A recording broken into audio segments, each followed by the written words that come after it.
is happening, Queens? Welcome. I'm sorry I'm late. Much apologies. I just was running a tad behind. But we're only, 4 minutes late? That's not terrible. That is not terrible. Welcome, all the Scrotes. Welcome, Scrotes, to an all terrible welcome new episode of Low Value Streaming of the Female Dating Strategy Podcast. And I am so excited. I cannot even believe my eyes. In the chat with us right now is the Female Dating Strategy Podcast. Can you believe it? They're in the chat and they're giving me a free roast to Scrote. So I'm going to assume in the chat right now, I'm going to assume it's the American one, Ro, because if it's Savannah, it would be midnight there, and I know she's got a real job, I believe. So I'm going to guess it's Ro. So what's up, Ro? Someone says it's fake. I don't think it's fake. It's the Female Dating Strategy Podcast page. I guess it could be a fake account. It's possible, but I don't. Maybe it is. Maybe I'm getting scammed is what people are saying. Certainly possible. But I don't think so. It's the Female Dating Strategy Podcast. Can you click on, let me see. Let me try and click on this. Sorry. Welcome everybody. Welcome. Can you click on these things? No, you can't. Go to channel. Let's see. Go to channel. No, this is the one. This is it, folks. So no, it's them. It is them. Guys, tell everybody, give Ro a shout out. No, because if you go click on, unless this is their whole thing is fake, I'm pretty sure it's them. So welcome. They found us. They're on to us, everybody. We've officially been found out by episode 40. They found us, and now they're in the chat. So welcome. I hope you enjoy. So if you don't know what this is, Ro. So I've been, I don't know if she's even watching anymore. But if she is, so I have a show called Low Value Mail, MAIL, which is titled because y'all put me on blast in your subreddit about a joke I made about Gabby Petito. And I never heard the term low value mail before, and then it kind of just stuck. So, and then I just had the idea to watch your podcast. I didn't even know you had a podcast, actually, and then I found out about the podcast, and then so we just listened to the podcast, and boy, do we have a good time. So, she might be gone. I don't know. Anyways, shout out, Queens. We've been officially found out, and once I catch up, maybe I can replace Lilith on the show. That'll be really full circle.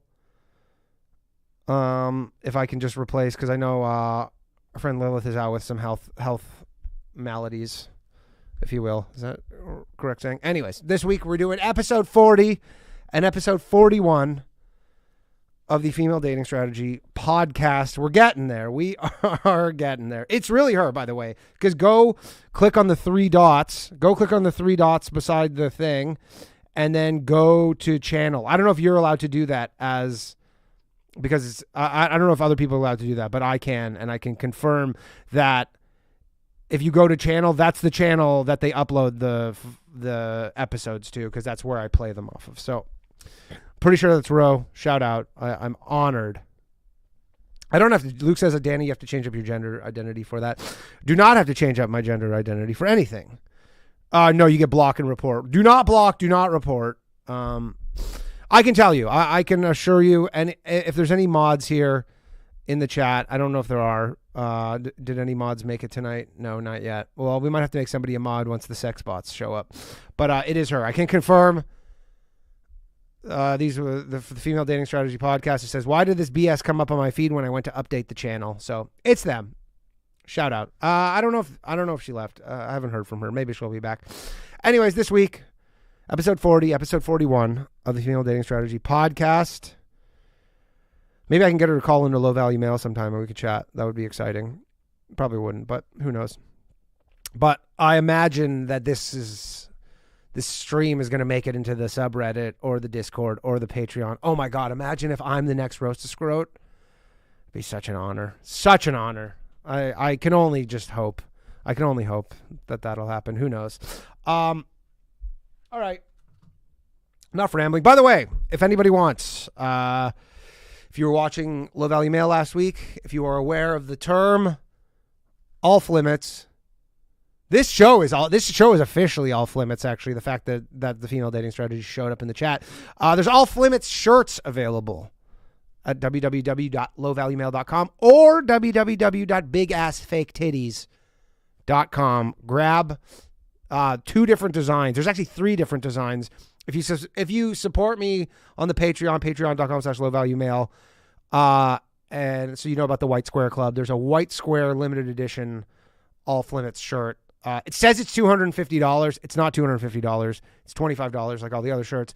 I didn't know how to set it up to make it exclusive for patrons and stuff. So if you're a patron, you can just log in. Or if you follow me on Locals or even if you're a Scrote on YouTube, there's a discount code that gives you 90% off. So then it becomes $25. So without further ado, episode 40 of the Female Dating Strategy podcast. I'm like, I feel like I just met a celebrity. I feel like I just met The Rock or something. Or John Cena, if you will, which is apropos because the title of this episode is Scrote Decode. John Cena and his insane 75-page girlfriend contract. Let's go. Episode 40. Shout out to all the queens, the Scrotes, the negative value males, the high value males, which don't really exist, and the low value males, of course. Did I say negative value males? If I didn't, shout out. All right, let's go. What's up, queens? What's up, queens? Welcome to the Female Dating Strategy Podcast, the meanest female-only podcast on the internet. I'm Ro. And this is Savannah. And I'm Lilith. And today we have a case study. A WWE-themed case study, because as you all know, I was a WWE fan for a very, very long time. Really? Savannah was a WWE fan. Interesting. I'm still reeling from that information, by the way. It's great. Like, WWE was great. I always thought it was something that only Americans would like. I felt Right. like, the idea of British people liking it is weird to me. Sorry to cut this short, but so, is this you? Can you just tell us if it's you? It must be. Unless it could be Lilith, I guess, but she said she's stepped away from the podcast, but who knows? Maybe she's still involved. But so I'm getting roasted, and I'm getting roasted in the chat right now by the Female Dating Strategy podcast. It says Danny looks like the first guy to get shot at the beginning of a Western film. Just drunk on the balcony, getting capped and falling 2 stories to his death. Oh, okay. That's fun. All right. Exciting stuff. It's massive because they used to tour like twice a year. I actually got my sister got me front row seats for my 16th birthday. And it was really, really... I did not expect Savannah to be a wrestling fan. We learn just so much about these gals all the time, huh? The atmosphere was amazing. Like, my sister she's not into wrestling, but even she had a really good time. Like, when you're actually there and you see them, the atmosphere was just totally electric. Like, I would go again to another live show if I could, even though I've not watched it in years. Nice. Yeah, I had no idea it was at all popular abroad, much less in Europe. No, it's massive in Europe. So now we can tell all the yuppie people that look down on WWE as being for rednecks, like it's big in Europe. It's massive, and they've really expanded, especially since they went like PG, so they started to appeal to children more. They've really, really expanded their market, so they're also in Asia a lot as well, the Middle East. So they've done pretty well for themselves as an organization. But shout out to WWE, I guess. At one of the, if not the biggest franchise player, I would say, in WWE, and that is John Cena.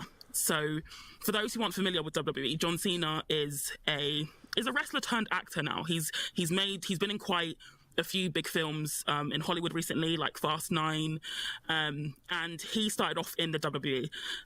I'd say he was even bigger than The Rock when he was in WWE. Like, Cena was massive.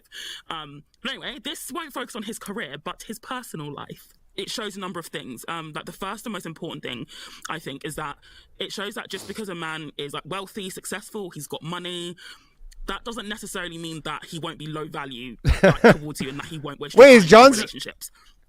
Wait, so I guess this makes sense. Yeah, so John Cena, they're saying, is a low value man.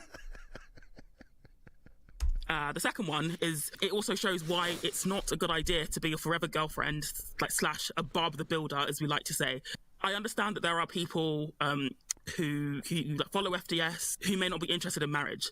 And that's absolutely fine. I don't think marriage is for everyone. If like you don't want to get married and that's something that you want, then that's absolutely fine. But when it isn't fine is if you're staying with a guy who told you that he doesn't want to get married to you, but you want to get married to him.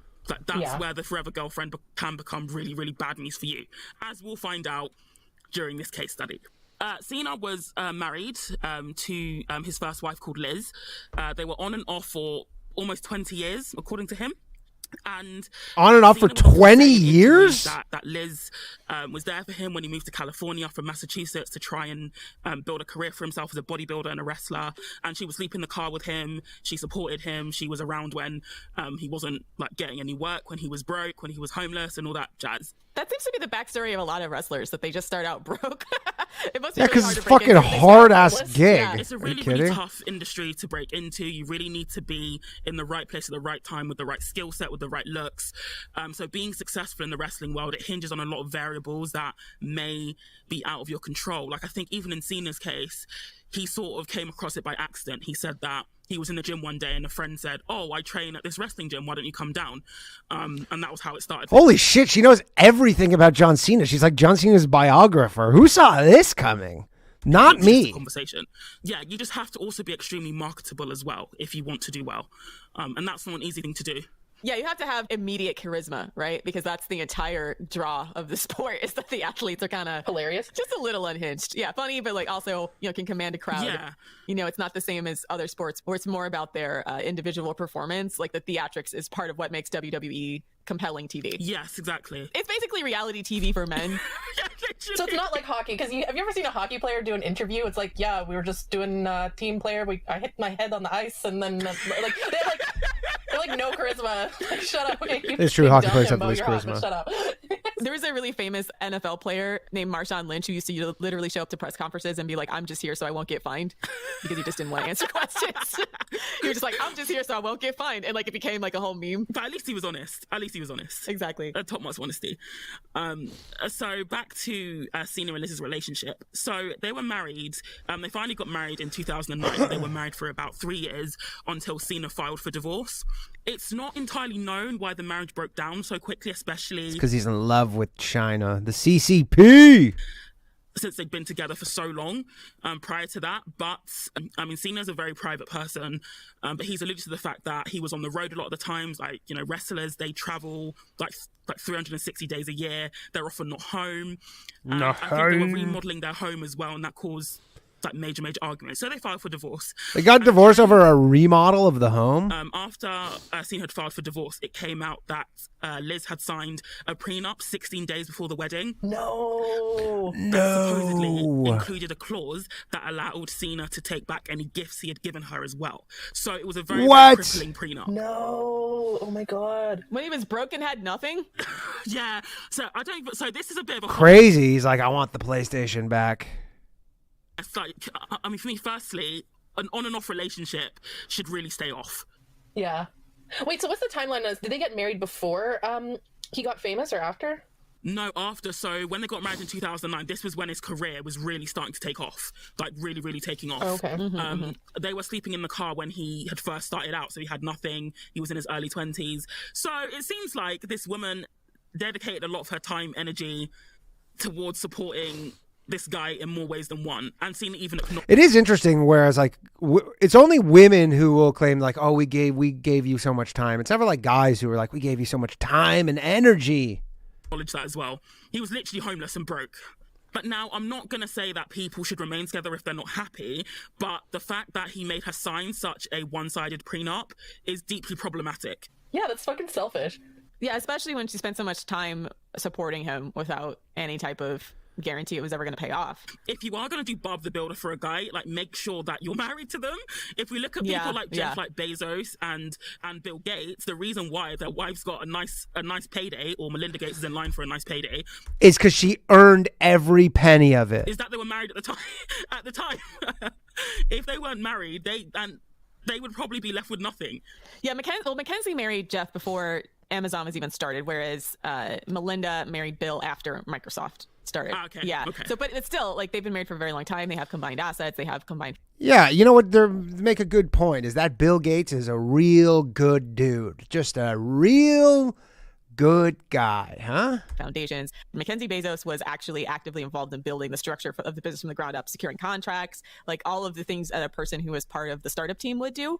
So her payout was more than warranted because she was essentially his 50% partner. And especially if you're married, let's say Amazon went completely bust, like that's combined joint risk when you're married, right? So your finances are combined. So for all intents and purposes, like yes, she's also co-founder of Amazon, even though once Amazon became a formal company, Jeff Bezos was like the actual CEO, etc. But yeah, the point being that these. But she's the CEO, so that's not married nothing. to the men that they worked really hard for, and unfortunately for Liz, she wasn't. So what gifts did she have to return to him? It didn't say, but it just had. I'm not even sure how that was even legal, because how is that fair? Like, if you give someone a gift, you shouldn't expect it back, right? Yeah. The thing about prenups is they can write whatever they want, but not all of that stuff is legally binding. Yeah. And depending on what state you're in, it could be completely irrelevant. Like there's certain structural aspects to the law that prevent certain aspects of prenups being signed into or being like honored during divorce proceedings. So it's really, really complicated, and I don't know enough about it to speak definitively. But yeah, it's highly possible that technically isn't actually legal. But even if it isn't legal, it's still deeply problematic that he'd put that in the first place. It's a dick move. Yeah, it's a dick move. Like, that was a red flag. It's a massive red flag. And also, it's 16 days before the wedding, which makes me think, well, was it... I just think if you're going to do something like a prenup, it needs to be, like, firstly, you need your own independent legal advice, and you need to make sure that it's fair to you as well. Like... Did she not have a lawyer? Like, he waited to the last minute on purpose? Because she eventually got the same, like, lawyer that took Hulk Hogan, who was another, like, WWC. She had Hulk's, remember? Hulk Hogan to the cleaners after his divorce. So I would imagine that prenup was quite ironclad if she's going to get such a lawyer. What are all these lawyers that are just for wrestlers? By the way, like the stream, I'll give away, as always, 100 likes, and I'll give away a Scrote channel membership for 1 month. Like away, queens, like away. And I'm not entirely against them, but it should also be seen as another vetting strategy as well. If a guy is clearly expecting you to sign a very, very one-sided prenup, you need to reevaluate if this is somebody you should be marrying. Yeah. Because a high-value man, even if you divorce, that he shouldn't want to see you homeless or not getting your fair share, especially if you helped him and you've raised kids. He shouldn't want to see you destitute. Yeah, the sort of man who wants you to be destitute if you get divorced is a red fucking flag. And I know some marriages like this, where like for the men, like the idea of leaving their wife destitute if she ever leaves them is like the whole draw. Like they use it as a control thing. And so I don't understand why women then why don't you just go marry guys who have less money than you? Yeah, it's a big fucking red flag if a guy is making you sign a prenup like that. Yeah, they're definitely trying to control you. And then furthermore, if you're involved in actually supporting his career, you're just doing a bunch of unpaid labor that you're not being compensated for, right? So it's like a double insult, because essentially this person just used you for a come up, didn't actually compensate you for any of that work, expected that to be part of your relationship. But once you are talking about like, hey, can I share in some of the success that I actually helped invest in you, then suddenly they are hemming and hawing and thinking you don't deserve it, right? And you've seen stuff like this with like family businesses as well, right? A lot of the times the wife will do all the back office work. She essentially is an unpaid employee, and then once does like a lot of stuff that would probably be too expensive if they hired out actual help to get businesses off the ground. And then when they get divorced, the guy wants to act like, oh, she never did anything, right? I'm like, no, she's an that's early not investor fair. and your sole employee, right? Yeah. Like it's very cheap. And your soul mate. So. Sorry. Just watch when guys do this, because they act like women don't deserve alimony, or that like they're all leeches, and that the man's success is his own, and that's just not true. It's not true at all. Not true. It's just not true. It's just fundamentally not true, and that's why they use women's labor in that regard, because they couldn't get their butt. It's much harder. In some respects, it's much easier to exploit your girlfriend or your wife than it is to try to exploit like one of your buddies and tell them to work for free forever, right? And then be like, oh, if you become successful, be like, oh, this is me, this is my company, because that guy's going to demand like equity and ownership, right? Yeah. And when you're married, you already kind of inherently have that. So that's the thought behind it. And don't let men like make it seem like every woman involved in this is just a freeloader, because that's just not true. Yeah. Also, I think a lot of women do this because they assume that men are ethical participants just like they are, and so they think, oh, if I help my man support his business, if I support him, if I do this, he'll see what I've done, and he'll recognize all the work I've put in, and he'll really respect and love me for it. And some real pick me energy right there, isn't it? Famous last words, right? Like all the women think that, oh, if I invest in him when he's not famous, then I'll get my payoff later, or he'll show me some reciprocity later. No. And that's why FDS, we demand investment up front, because we don't believe this bullshit that like, oh, if you just slave away for a man, then maybe one day he'll give you a payoff. Like, understand that men will happily take your labor and your attention and your devotion for years, and then when they make it and become famous, they will dump you like a hot potato for another woman. There's a term for it. It's called starter wife. Exactly. So understand that men are not ethical participants. It's so wild to me. They'll hang out with their buddies from high school, but their wife will be the first person they dump. Yeah. It's really messed up because they can't wait to put their homies on. And because their buddies don't nag them all day. like, oh, I'm going to share the wealth with the community, but like the woman that literally is birthing and raising their kids, she's the first person to get jettisoned. Yeah. And the saddest thing is, it's sort of a double whammy for the women. I mean, this didn't happen in like Cena's case, as far as I know. But when the woman is busy building the man, she's also neglecting her own like dreams and aspirations as well. Like, there was a thread on like Reddit, I think, that I came across, and it was saying like so many women were saying, oh, I dropped out of law school to be with my husband. I didn't go to medical school to be with my partner. Like women, they sacrifice a lot more than just their labor. They also sacrifice their own ability to have a career. It's the opportunity cost. Yep. The opportunity cost. And this is why like women end up in poverty in divorce, because if you spent years and years investing in this person to the point where you've neglected your own dreams, if that relationship ends, you don't really have a lot to go back on. And it's just really, really sad that women are set up in this way. Yeah, that's why I think men deserve to be rinsed. So ladies, always put yourself in a situation where you can easily rinse the man. Say it, like, tell her like it is. Now and things are great now. Keep in mind, like, that love could change into hate at any point in the future. You never know, right? Yeah. So even when you're in love and things are going, in fact, when you're in love, that's the best time to make sure that you're in an advantageous situation, right? That's when you have the strongest negotiating power. Make zero financial and time investments in men, and especially in their businesses, unless you are married. So don't skip college for men, because that's one of those things that, no, I'm serious, because that is something that gets considered when you have to go and split assets. I mean, honestly, good idea. Yeah, don't do that. And ask for alimony. It's like, what kinds of opportunity costs were foregone by the woman to support the man's career, because you're essentially a singular unit in the eyes of the law, right? So those are the kinds of things that actually would really behoove you to keep track of, so that if things go bad, you have some kind of recourse to be like, okay, I'm entitled to this much money because this is the amount that I would have been investing here had I not invested in you. Yeah. And I think we need to have more of these cautionary tales for men where women rinse the man, because I think if men realize like, oh shit, like she's going to come after me financially, like maybe I should not fucking be a piece of shit. Like, I don't know. They will. They'll just be sneakier about it. But that's the thing. Women need to get smarter about this shit. Women get smarter. Sometimes to publish these episodes, because then you just realize there's guys that are going to listen to this and then be like, I'm going to hide all my assets in some like tax sheltered place where she can't access it, and then never tell any woman about it. And I'm not saying don't do that. Just really hose women down. But that's why we require men to be it's like women rinse and men hose. I like the upfront with their investment. If they're being miserly, then we don't date them. Exactly. So, yep. That was the first part of this debacle. So moving on to part 2, and this is Cena's relationship with Nikki Bella. He started to date Nikki in around July 2012, like literally. It must have been a matter of weeks after his divorce was finalized, which is a huge red flag. Absolutely massive. Everything's a red flag to these chicks. On his first wife with Nikki? I mean, she did allege that he cheated. I don't know if anything came out of that allegation. I mean, it's probably true. If they were dating, I mean, if they started dating right away after they got divorced. But it is actually known that wrestlers do cheat a lot because they're just away from home all the time. Not that it makes it okay, but they're just lonely wrestlers. They have groupies, they have fans, they're on the road. Like the stream, 52 more. All the time. So cheating is, like, even Vince McMahon, the owner. Oh no, the female dating strategy now knows about JJ Lieberman, everybody. This is getting bad. The female dating strategy podcast just commented. I just clicked on last week's episode of the organization. He cheated on his wife, Linda. So I wouldn't be surprised, to be honest. So Nikki was a WWE wrestler at the same time as well. I almost think she's one of those like Diabla success stories, to be honest. So what is Diabla? Isn't that like that subreddit where women, like, I guess, become managers? Yeah, it's a subreddit where basically women strategize on how to hook rich men, basically. And gold diggers. Oh, so those are the actual gold diggers. Queen. Yeah.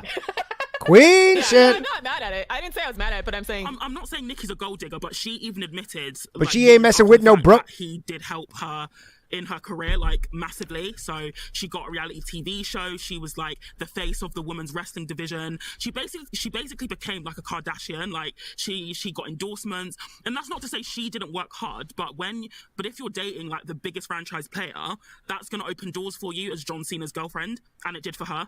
So they dated for 6 years, and their relationship was documented on reality TV. Why does she know so much about John Cena? This is like maybe one of the weirdest things about all of anything I've listened to. Like total divas and total bellas. And at the beginning, Cena made it clear to Nikki that he never wanted marriage or kids. The reason being, like Cena would say, he was devoted to his career, so he didn't want to have kids because he wouldn't have time to raise them, which is fair enough. I mean, again, they're very busy people, so he knew he'd be an absent father. And after his divorce, he said that he just didn't want to go through that whole shebang again, which is another fucking red flag, because like Nikki wanted to get married to him. So Yeah. this was a sticking point for years in their relationship. Cena even gets a vasectomy, so he can't have kids. Oh, so he was serious about that. Well, China has the one-child policy, don't they? So he probably had the, Serious. And all the while, Nikki's saying, I want to be a mom, like, I want us to get married. In the meantime, she's moving into his house. They're playing, she's playing house with him. And they just go back and forth, like over whether or not they get married. So eventually, I think it was in 2017 or 2018, Cena proposes to her in the ring, in front of like thousands of fans at WrestleMania, which is like the Super Bowl of WWE. But a couple weeks before their Isn't that a big no-no, ladies? Isn't that the thing? Never propose, guys. It's like a scrote move to do that. wedding, they actually split up. I mean, Cena said he eventually like relented on being married and having kids, but Nikki felt like he was only doing it to keep her around. Like his heart wasn't in it, basically. So it was a shut up ring. Yeah, like literally it was a shut up ring. And he would say like really, really cryptic shit as well. Like before they got engaged, he would say, because like Nikki had to have surgery on her neck. So before she went under, he was like, oh, I whispered to her and I said, someday I'm going to marry you. And she was like, yes. I was like, how fucked up is that? Like, Oh my gosh, that is so manipulative. What? I mean, I feel like you can say a lot of supportive things, but not like dangle the one thing that she's been saying she values when she's literally under anesthesia for surgery. do you know what I mean? Like major surgery on her neck as well. I think she like broke her neck. Well, isn't he like doing that so that you're like, hey, don't die in surgery because I'll be waiting for you. Like that is just Shout out to Andrew Wellen, new member of the fucked up. Scrote. Yeah, that's cruel. Yeah, that feels manipulative. And I think a lot of his behavior here suggests that he's manipulative.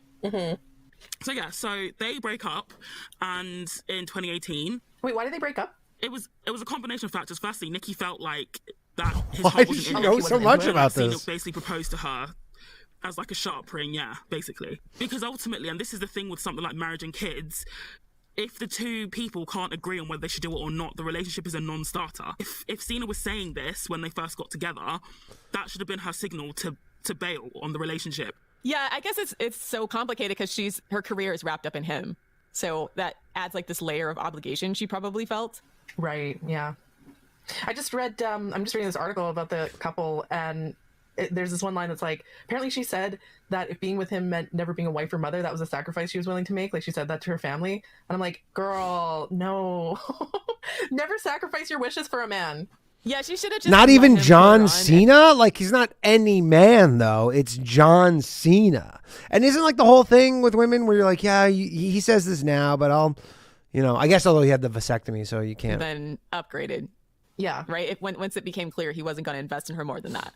Yeah, once a man says he doesn't want to invest in you, that's when I make a mental note that he deserves to be exploited. So I'm just going to I'm just going to mine him for resources as long as I can. Mine the men Until for he gets sick of it resources. and then Rinse them up. bounces. And I think a point to note as well is that men know what marriage means. They know the significance of marriage. Like, don't let them bullshit you and say it's a piece of paper, or where it's basically the same as being married, but we're not. Like marriage has real implications and protections that they are well aware of. So if they're not willing to commit to you in that way, don't waste your time. Oh, I just want to point out in this article I'm reading about how it's from Paste magazine, and it says that Nikki signed a contract to live in John's house. Sweet deal for her. Like, I'm just gonna read this part because it's so funny. It says Nikki signed a contract to live in John's house, and they share a pet, which means they're effectively common law married anyways. Though in Florida, where John and Nikki live, doesn't recognize such relationships. Making it official really only deems their relationship socially acceptable to people on the outside, not the two people involved. This is called undermining your own argument with it. Like, Yeah. it literally just said in Florida, where John and Nikki live, doesn't recognize this relationship. So yes, making it official does make a fucking difference. It does it matters then. Yeah. Yeah. So what did they mean by she signed a contract to live with him? Yeah, so Savannah, do you know more about that? So it was on the Does she? show Total Divas, and she moved to Florida from California, I think, to live with him, and he made her sign like 75-page contract. A prenup and you're not even getting married? And it said stuff like, if the relationship ends, you have to be out by 11 a.m. the next day. Fuck off. Oh, that's ridiculous. That's ridiculous. Yeah, no, This is that's like some next level Derek Jeter shit right here. fucking flag. Yeah, no, this guy's petty as fuck. Again, yes, he's all these red flags, but then he's also John Cena. Like this from a regular guy, you'd be like, the nerve of this psychopath, but he's John Cena. Explained why, because he basically pays or supports, not pays, but he supports his entire family. So he built his mom a house in Massachusetts that his brother lives in. He's got trust funds for his nieces and nephews. And he was trying to argue that he just doesn't want a woman to basically like rinse him, essentially. Yeah, if his name's on Nothing wrong with that. the house and they're not married, She has no right to it anyways. Like, it just seems excessive. it just seems excessive. Yeah. Like, why would you Yeah. make a woman sign a prenup to live in your house? That's like a fucking... That's low value as fuck. So he came across as a bit of an asshole in that whole reality TV show like stint. A bit. A bit? No. He's like fucking FDS villain. Yeah, and 75 pages. When that did he? basically Actually, I think he did his China apology after this too, so they don't even know about the China apology. says you have to vacate the home as soon as we break up. Is pretty insane. And you have to live by his rules, like you have to put stuff where he wants you to put the... That actually just sounds like coercive control, honestly. Yeah, that's So then don't do it. coercive control. That sounds Nobody's actually forcing you to do abusive. shit. And the thing is, he presented the contract when, like, on the day she moved in. It wasn't even like he sent it before. She started moving her stuff in, and he was like, okay, sign this. And that's not fair. That's coercive control. I mean, also they're totally believing one side of the story. I'm sure if you ask John Cena, there's a totally other side. That's to what this he's whole doing. thing. He waits till she's in a position to not say no, to spring it on her on purpose, right? If you've already moved, all your stuff's going there, I'd have been like, hell no, and like you'll have to formally evict me now. Yeah. Like, okay, the fact that he sprung it on two different women at the last minute, like the 16 days before the wedding thing. It's deliberate. That's manipulative. Doing it the day that she moves in. That's not really like when you sign a contract, it should be freely of your own volition and not under duress. It's just like signing your tenancy contract on the day you move in. Like, you wouldn't really do that. You need time to read it, digest it, possibly seek legal advice if you want to. So it's really bad. I think he knows she would have been scared off. That's why he waited till she wanted to move. So this is a way for, once again, of him exploiting her, getting what he wants, and then waiting till she gets there and then springing on all these like conditions, right? If he had just given it to her up front, she would have had time to think about it and maybe said no, but he doesn't want her. He wants her to live there, right? Yeah, he wants her to live there and he wants her to completely obey him, which is Yeah. why he did that. Pretty Aside, sick. the alarm bells Pretty are ringing, sick. but from the very beginning of their relationship, from the time when he said, I don't want marriage and kids, to the time when he was controlling, to the time they were in couples therapy, and, Cena basically said in a Rolling Stones interview, I'm selfish as fuck. When a man tells you who he is, believe him. Believe him, exactly. So after their... Can't even see the guy. After their split, Nikki gets with... I think he's called Artem, the dancer from Dancing with the Stars. Personally, I think Artem's a massive rebound because she's still thirsty for Cena, as far as I can see. And then in October 2020, Cena gets married to somebody else. Oh, How long did they date? What kind of crazy contract did he make her sign this time? 18 probably same one. months, 18 months. Boilerplate. It's weird to me that the amount of time he has to date someone before marrying them gets shorter and shorter each time. I mean, he's just Because he learning don't wanna himself. marry These women, that's why. Yeah. That's what it comes back to. Like, What's it's his new girl's name? What's his wife's name? She's called Shay. Shay. She's called Shay. They met when he was filming a movie in Vancouver, and they dated for it must have been less than 18 months because they got married on the down low last October. Oh, Shay is Canadian. Hey. Hey. This also seems, again, because he seems manipulative, I would not be surprised if this was like a dig at Nikki. Because men do stuff like this, and I know we had... The Female Dating Strategy podcast just commented, my favorite part of this is you all assuming we don't have hoes. I don't know what that means. Drag men daily. And then it says DMs flooded. I don't know what any of that means. a post on Instagram about how sometimes men just give the next girl what you wanted because they don't want to feel like they're the problem. Yeah. Especially because FDS Nikki is in the chat, Bella moved on with her life, right? She started dating someone else, she got pregnant, and he looks like a tool bag. And she ended the relationship. By the way, shout out to the new mods. I made a few people mods. Congratulations. Actually, Right. Finally, I don't she even know ended if it as that's well. So worth that could also congratulating. be possibly crushed ego, maybe. Yep. Yeah. Also, his new wife Shay is an engineer, so I honestly think she's too good for him. She's above his. He's John Cena! Relationship history, it just brings up so many red flags. And from what he's said about himself, he's dedicated to his career, which is fine, but don't go then seeking out relationships that you just don't have time for. Like, I just think that is just completely unfair and unreasonable. And then you expect the woman to then do whatever you say to fit into your program. And there's a big age gap between his wife and him now, because his wife's only 30 and he's 44. So that's also another red flag. That's another red flag, yeah. That's So a it's red like, flag. yeah. She's 30. That's all right. Come He on. got a quickie marriage to a much younger woman that he didn't date for In very a long. much younger woman in her 30s now. Just after his old ex-girlfriend got By the way, like the stream. 21 more likes, and I'll give away a channel membership. 21 more likes. There's 150 married people watching. and has a child. But to be What are y'all honest, I doing? think Artem is a rebound, because she was saying how, or like when she had her first child with Artem, Cena called her to congratulate her, and then she was saying how Are anybody who's watching this wrestling fans? Do any of you know what she's talking about? Because there must be some wrestling fans in the chat John right and I now. will forever be tied. I'm like, what the fuck? No. John and I will forever be tied together. Oh my god, that's so pick me. Her entire career is because she's connected to John Cena. She probably just doesn't feel comfortable going scorched or on that relationship. By the way, people are like, they want me to give FDS a membership. Unfortunately, the way the YouTube thing works is you can't choose who gets them. So if you're ever mad that you don't get them, I can't pick them. It's automatically decided by YouTube. I would love if they get The one. way she probably needs I would to. love nothing more. Because I mean, at this point, I'm like, she's already independently famous. I'd have been like, fuck John, and then moved on with my life because you can't unfamous her. Right? Yeah, that's true. So If anything, going scorched earth would make her more famous. yeah, she seems like pretty gracious about the whole thing, which I think says a lot about her character and like that she's overall Too gracious. probably a very kind-hearted person. But I think this is a time where she should be incredibly selfish because it's clear John Cena is going to do that. Also, an article was posted 3 hours ago with the title "Nikki Bella explains why her and Artem blah blah blah last name can't pronounce it wedding keeps getting postponed." So it looks like her wedding with her new man just keeps getting postponed, and oh my god, that's so sad. Because he's only got one love, and it's the country of China. But is it her or is it him? The Republic? Well, she's currently in couples therapy with Artem as well. Oh, So no. it's like, ugh, sis. Wait, are they buying into, like, is this real even life, or is this just like WWE like stories? I'm not anti-couples therapy, but it's just sort of you just wonder why, right? Like, I feel like couples therapy should be for when the couple's already in a good place, but often people use it as a sort of Hail Mary or a Band-Aid when Yeah, exactly. like the relationship's already on death's door. And if you start having to go within the first year, I would say the relationship is in massive trouble, to be honest, because that should be the honeymoon stage, really. I mean, not the honeymoon stage, but that should be the stage where you're getting comfortable, you're enjoying each other, not tashing it out with a therapist, per se. Yeah. I would say if you have to go to therapy within the first year, like you're having a lot of fights and you're like, oh, let's go to couples therapy, then yeah, the relationship's not good. But there are some couples, and in fact, my own parents said like that they should have done this before they got married, that they should have been more proactive about couples therapy, not using it as a Band-Aid right before getting divorced. Like some people just do it like proactively just to like, I don't know. That's different. Yeah. So the reason that she's saying that their wedding has been postponed is because her husband, or because Artem wants his parents to be able to attend, and I guess because of coronavirus they haven't been able to travel. So that seems like actually maybe a legitimate excuse. I mean, they can always get the paper marriage and have the physical wedding later. A lot of people have been doing that, but yeah. Do we know if are they married now? Because it's from a year ago. Could, they Any could. update? But it could also be an excuse, so you never know. Yeah.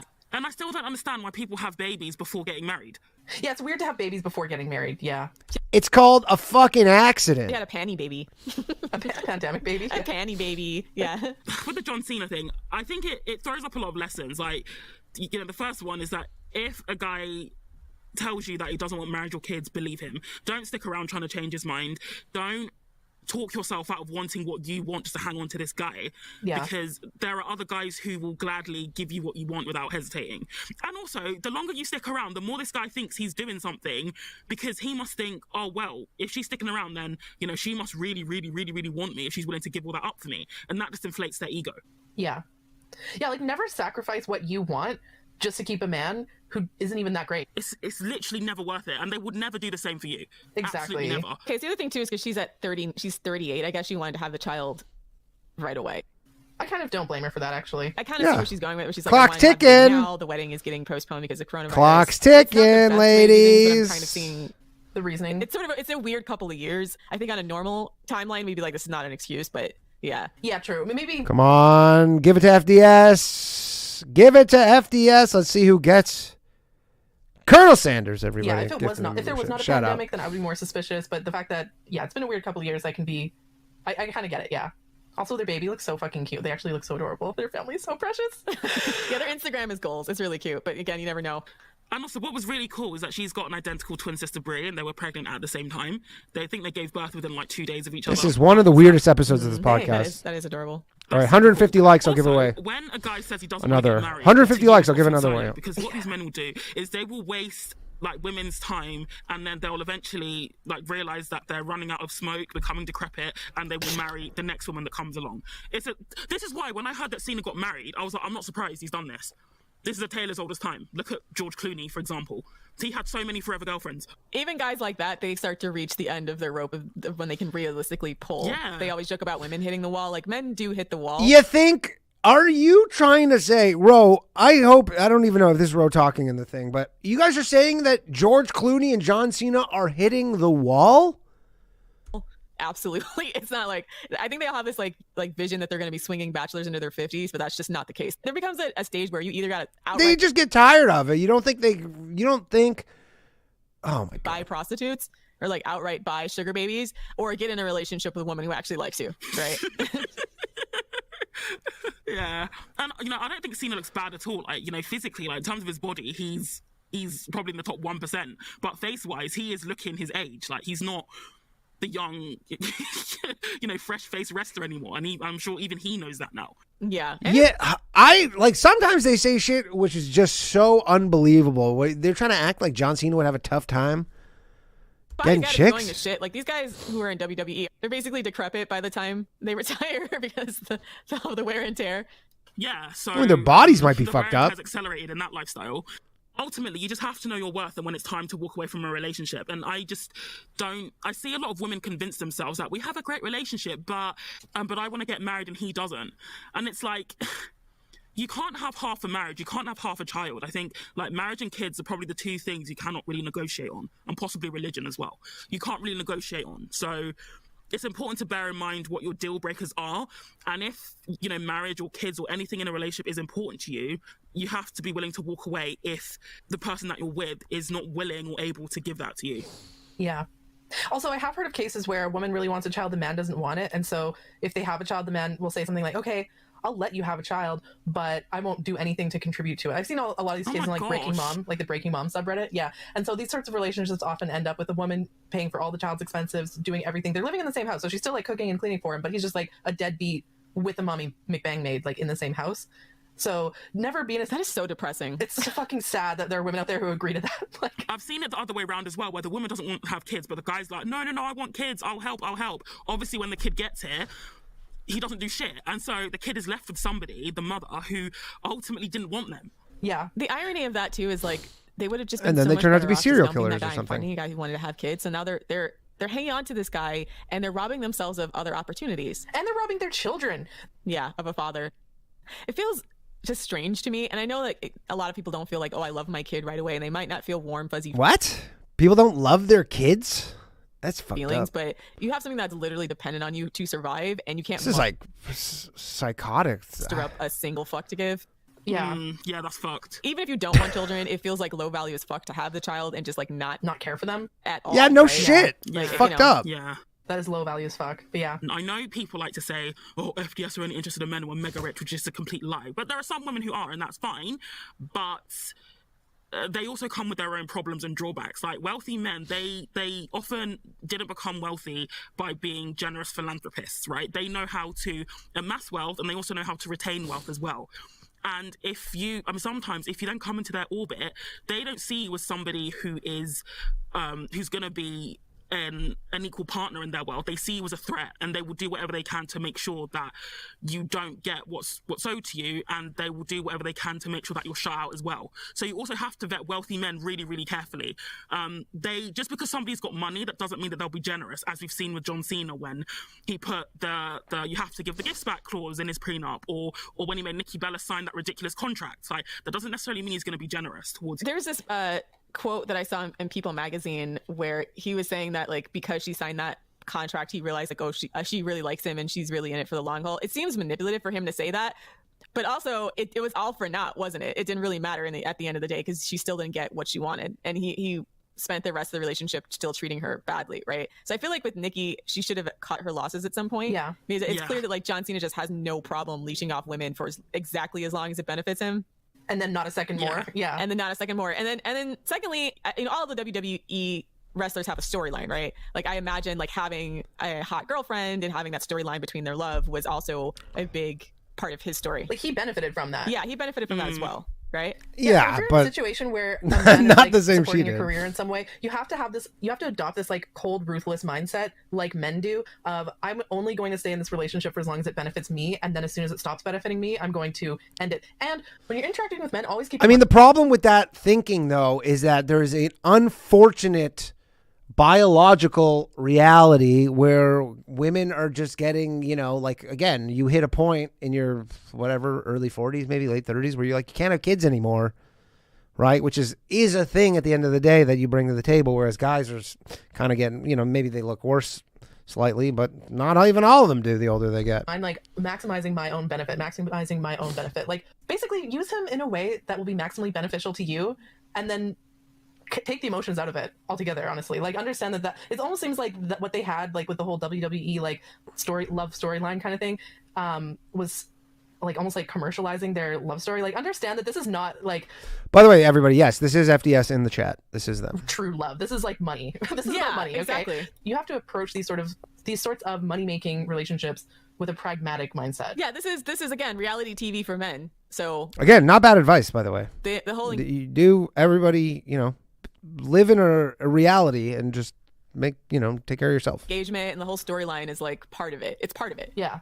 This is basically like Real Housewives if they were swole. But also know your worth, right? Like it seems like Nikki Bella thought that she depended on John Cena for her career, when in fact it was him depending on her for his career in some ways. And also, like, she doesn't need to beg a man to marry her at all. She's beautiful. She's accomplished. She's extremely, extremely kind-hearted. Like, and it was really sad watching Total like Divas and Total Bellas, because she would see her twin sister Brie, like she found a guy who was absolutely crazy about her. They got married, had a kid, and it would make you question, what's wrong with me? Why won't he commit to me? And it was just really, really sad, just like seeing her self-esteem just tank. Each time he basically told her, I don't want to marry you and I will never marry you. He said that so many times to her. Also, rich men who don't spend money on you are equal in value to poor men. Yeah. Oh, yeah. Talk about it. Right? Yeah. Like, let me go on this rant a little bit. Okay, so men seem to think that when a man is high value, it's like objective, like the more attractive or the more tall or the more money he has, the more objectively high value he is. No, like I'm of the view that women define men's value, and if a man does not spend money on you as a woman, or doesn't invest in you, or treats you badly, he could be a fucking billionaire or trillionaire, whatever. If he doesn't spend money on you, he's just as good as the fucking homeless bro. I love how they put like treats you badly and don't spend money on you in like the same bucket. Guy at the gas station. Yeah, he's bringing you zero value. He's just like trying to like hook and bait you based on perceived lengthy value, but at the same time exploiting you with no investment on his part. Yeah. That's just a scam. And even if he's buying you stuff as well, you need to think about proportionality. So let's say, for example, you have an engagement ring that's £5,000, right? Just for argument's sake. If he's earning, $60 million a year, that's chicken feed. That's different if he was earning, say, £45,000 a year. So even if he's buying you gifts, like you also need, I'm not saying you need to look at every price tag, but you also need to look at the effort and the sacrifice that's gone into such gifts. Mm-hmm. True. Well, what happens if he has so much money that there's nothing that could impact him in any way? Then what? Because that, like, it's so weird that like they're just so set on this whole proportionality thing where they're like, I just need you to ding yourself in some sort of, manner that is substantial. Like, why? how rich men can keep you in a box. They can buy you a lot of stuff, but if it's cheap shit or stuff that you don't want or stuff that you never asked for, it's still selfish and self-centered, because they're not thinking about what you want. They're just thinking about how it makes them look, just to say, I gave you this. Because Cena did get her stuff. Like, he bought her designer bags and a Range Rover, but for somebody on Cena's level, like, he was probably... Can chicks just fucking give it up and just be like, just cut us checks? Can you just cut us fucking checks? worth around $30 million at the time. That's chicken feed. Like his car collection alone is worth millions. Like, it isn't spoken about enough on the subreddit how to vet rich men, because some people see rich men as the prize and the end goal, but you have to vet them really hard as well. Like, don't be blinded by their wealth or their assets, because they will fuck you over in different ways to a broke man. Yeah, and like we kind of talked about in the Dave Portnoy episode, like especially if they're the more famous partner or they have the platform, they can really destroy you in ways. So it's almost more Yeah. The stakes are higher in some respects, meaning like the risks are higher in some respects because this is a person that has infinitely more power than you, legally, socially, economically, or whatever way that they built their wealth. So even if you do get in this relationship, you have to make sure that you have some kind of like recourse if he just decides to pull everything. Like, are you going to be homeless? Is he going to destroy, if he's a rich guy that works in your industry, is he going to destroy your future job prospects? Like, there's so many ways it could go badly if you're not careful in vetting. It's very high risk, I'd say. I agree, I actually. mean, I will agree with you, and I've said this before. It's like I've said this many times. Is yes, it is one of the biggest decisions you'll ever make is picking the right partner. You fuck that up, that'll fuck up your whole As life. someone who's dated wealthy men, it is very high risk. The things that they can do to you when you don't have your own wealth is, don't underestimate that. It can leave you vulnerable, which is why you have to vet them as well and make sure that you are approaching them from a place of security. 27 more likes, and I'll give away another membership. Maybe one of them will be to the Female Dating Strategy podcast. Who And not knows? desperation and going goo goo gaga over them just because they're rich. That's why we don't do the gold digger strategy thing, because it's just not FDS in the sense of like you're so much better off. Although we're not anti-gold digger, but... We're not anti-gold digger, but it's just not FDS. It's just more or less like... Speak for yourself, bro. No, I'm kidding. No, I'm saying like, joking. we're not like, okay, I think I talked about this in the Patreon. Like, there's an aspect of a lot of the gold digger type videos where they're big on like the femininity training and learning how to be seductive to a man or signal your submission to him, etc. And all those things make you look like a clown if you don't have anything else going for you, quite frankly, because again, if you have your own wealth, your own platform, your own network, your own circle, then you can come to that person in a position of more power, right? Than if you're just trying to do the femininity training and then essentially they may or may not look at you like a working class Side piece, right? Side understand when it piece. comes to marriage, men generally tend to marry within their own social class. Yeah, men that's want true. to marry their equal or someone better than them. So I think that's why he married Shay so quickly, is because she's an engineer, she's beautiful, she's accomplished. I think she's actually too good for him, right? That's why we say at FDS. She's not too good for John Cena. Why? Because she's a fucking engineer. Big fucking whoop. What does she build, like the World Trade Center or Value something? man, you have to be a high value woman because high value men want high value women. And just to tee off what Rose said as well, you can still have, and this is where FDS, I think, takes the dating strategy to a different level, is that you can have the looks, the career, the social circles, everything going for you like Nikki Bella did, but if you don't have rock solid standards and boundaries. By the way, this is very well said by Naomi. She says, they want men to take a dent in finance to equalize you taking a dent in your time/age bearing years. That could not be said better. Shout out to You Naomi. will still get fucked over by men. Yeah. It doesn't really matter, how successful you are outside of the relationship if you don't. Ro, if you're looking for a new co-host for FDS for Lilith, consider Naomi. I think she lives in Canada too. It would be a seamless replacement. Come into the relationship with clear standards, boundaries, and deal breakers, and not only having them, but being willing to enforce and act upon them as well. Yeah. And this is why FDS drills home the message that you need to have standards and boundaries to ensure that you are living as authentically as you can, and also so that you can ensure that the relationships with men that you have are actually serving you and making you truly happy and giving you what you want. Yeah. Well said, Savannah. And here endeth the lesson. I also want to talk And that's about the this end of the contract some more, wrestling because it is episode. actually- Lilith in this contract. I've been waiting. No, because from a legal standpoint, it is the most manipulative fucking thing I've ever seen. Okay. We'll give you a bit of like bonus content preview, guys. We'll just go. We'll just do a straight roast of this. Of Oh, at the John Cena's end. moving in contract. Yeah. I just need like 5 minutes for that because like, okay, first of all, it specified that she was a guest. Like the contract said that she was a guest, which is okay. First of all, it's like evil genius, because if she's not a resident, like if it legally defines her as a guest and not a resident, then that means she has basically no legal rights. Again, the question is how legal is that? You can't, like most states, it's like if you live continuously in a place for more than 2 weeks, the state recognizes that as your domicile. So again, sometimes I feel like they pad out these contracts with all these clauses that are actually against actual state law, and it's just an intimidation tactic. It is. I mean, but again, it's the fact that he even gave her one in the first place that's deeply problematic. I mean, that is a fucking ballsy move. If you're a dude, she moves in, you go, hey, can you just sign this 75-page contract? The reason why I think this is Wild. manipulative is because it creates that, it's like dread game, like it creates that uncertainty in her. Yes, that's it. Dread game. That's it. Yes. So it's basically, it's like creating insecurity in the relationship. She's thinking, oh, like he could kick me out at any moment, so I better not get in a fight with him, right? It creates the same insecurity as like triple talaq does in, triple talaq in Islam. You can like say talaq, talaq, talaq, and divorce a woman on the spot. So it creates this like insecurity. The woman is thinking like, oh, I better not like, oh, I better not piss him off. I better not do this or that. He could divorce me on the spot, right? So it causes women to police themselves and to just it puts them in a more like submissive state. So that's why I mean it's actually just fucking. This is crazy though. I'm looking up the contract right now, and this is one of the line items that have set Nikki the most. Was Cena's referral to her as a guest, although this is from the contract. Although I do not wish to be formal, I do not want there to be any misunderstanding regarding your presence at the home as my guest, he wrote. This is to the girl who's moving into his house. In the event that I ask you to vacate the home, you agree to immediately vacate the home and remove any and all items you have brought into the home as soon as possible. Guys, we got to normalize this kind of behavior. Every guy, no matter what kind of home you live in, 75 pages minimum contract. That's what I mean about it being like coercive control, right? And then the other thing was that he said that the reason why he needed this contract was because, I support my family. I'd be damned to let anyone take that away from me. He's basically saying he's afraid of like a woman rinsing him. And he's basically saying she's afraid she's a gold digger because he's giving it to her. And then, but I'm reading this article about in People magazine describing him like telling her, and it sounds to me like really fucking like this is an example of men using emotional manipulation to get women to be like, oh, okay, baby, I'll let you walk all over me and shit on me because you're such a nice person. He basically said like, I support my mom, I support my brother, blah blah blah. This is why this is so important to me. And she's thinking, I guess you're fucking me over because you're a good person, kind of thing. And also, haven't you noticed as well? Because this has happened to me in the past, where men will either directly or indirectly label you as something. So one time, a guy called me possessive because it then puts you on the defensive to prove that you're not that way. It's almost like making you do a monkey dance to prove that you're not that way.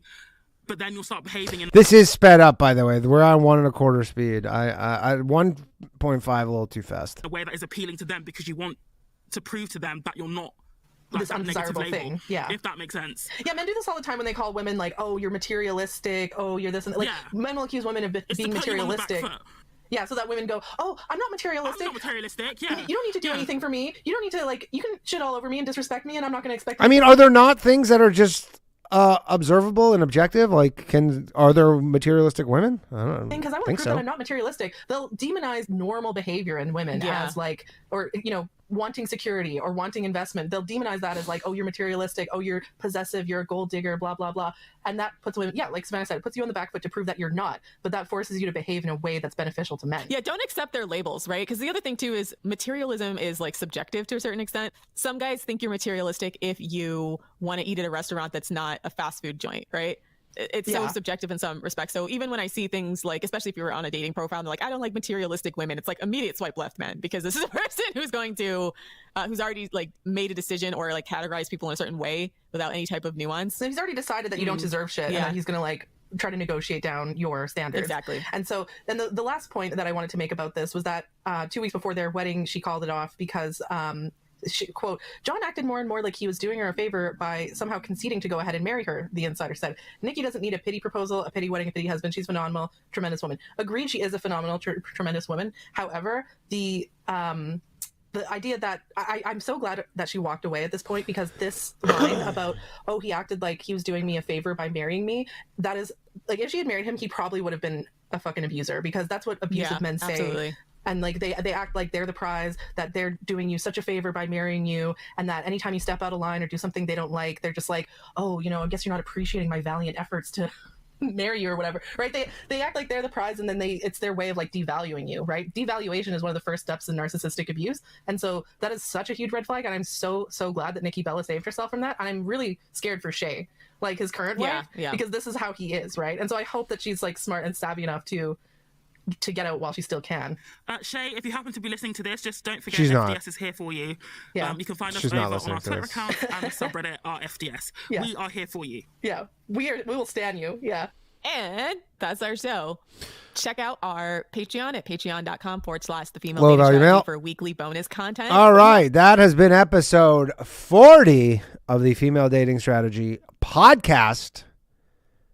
Scrote Decode, John Cena and his insane 75-page girlfriend contract. That was an interesting one. I don't want to, if Ro's still in the chat, assuming, again, it's Ro. Love the under hour episodes. That's great. That is great. And shout out to the Female Dating Strategy. I don't know if they're still in the chat, but thanks for watching. Oh, the next one's only 47 minutes. Here we go. Shout out None of Your Business. Welcome new founding member, not a Scrote, founding member. Appreciate you still. And we had one other one that I missed. I saw it and then I missed it. I'm sorry, whoever you were. Do not take it personally. I was looking away and then it disappeared. So,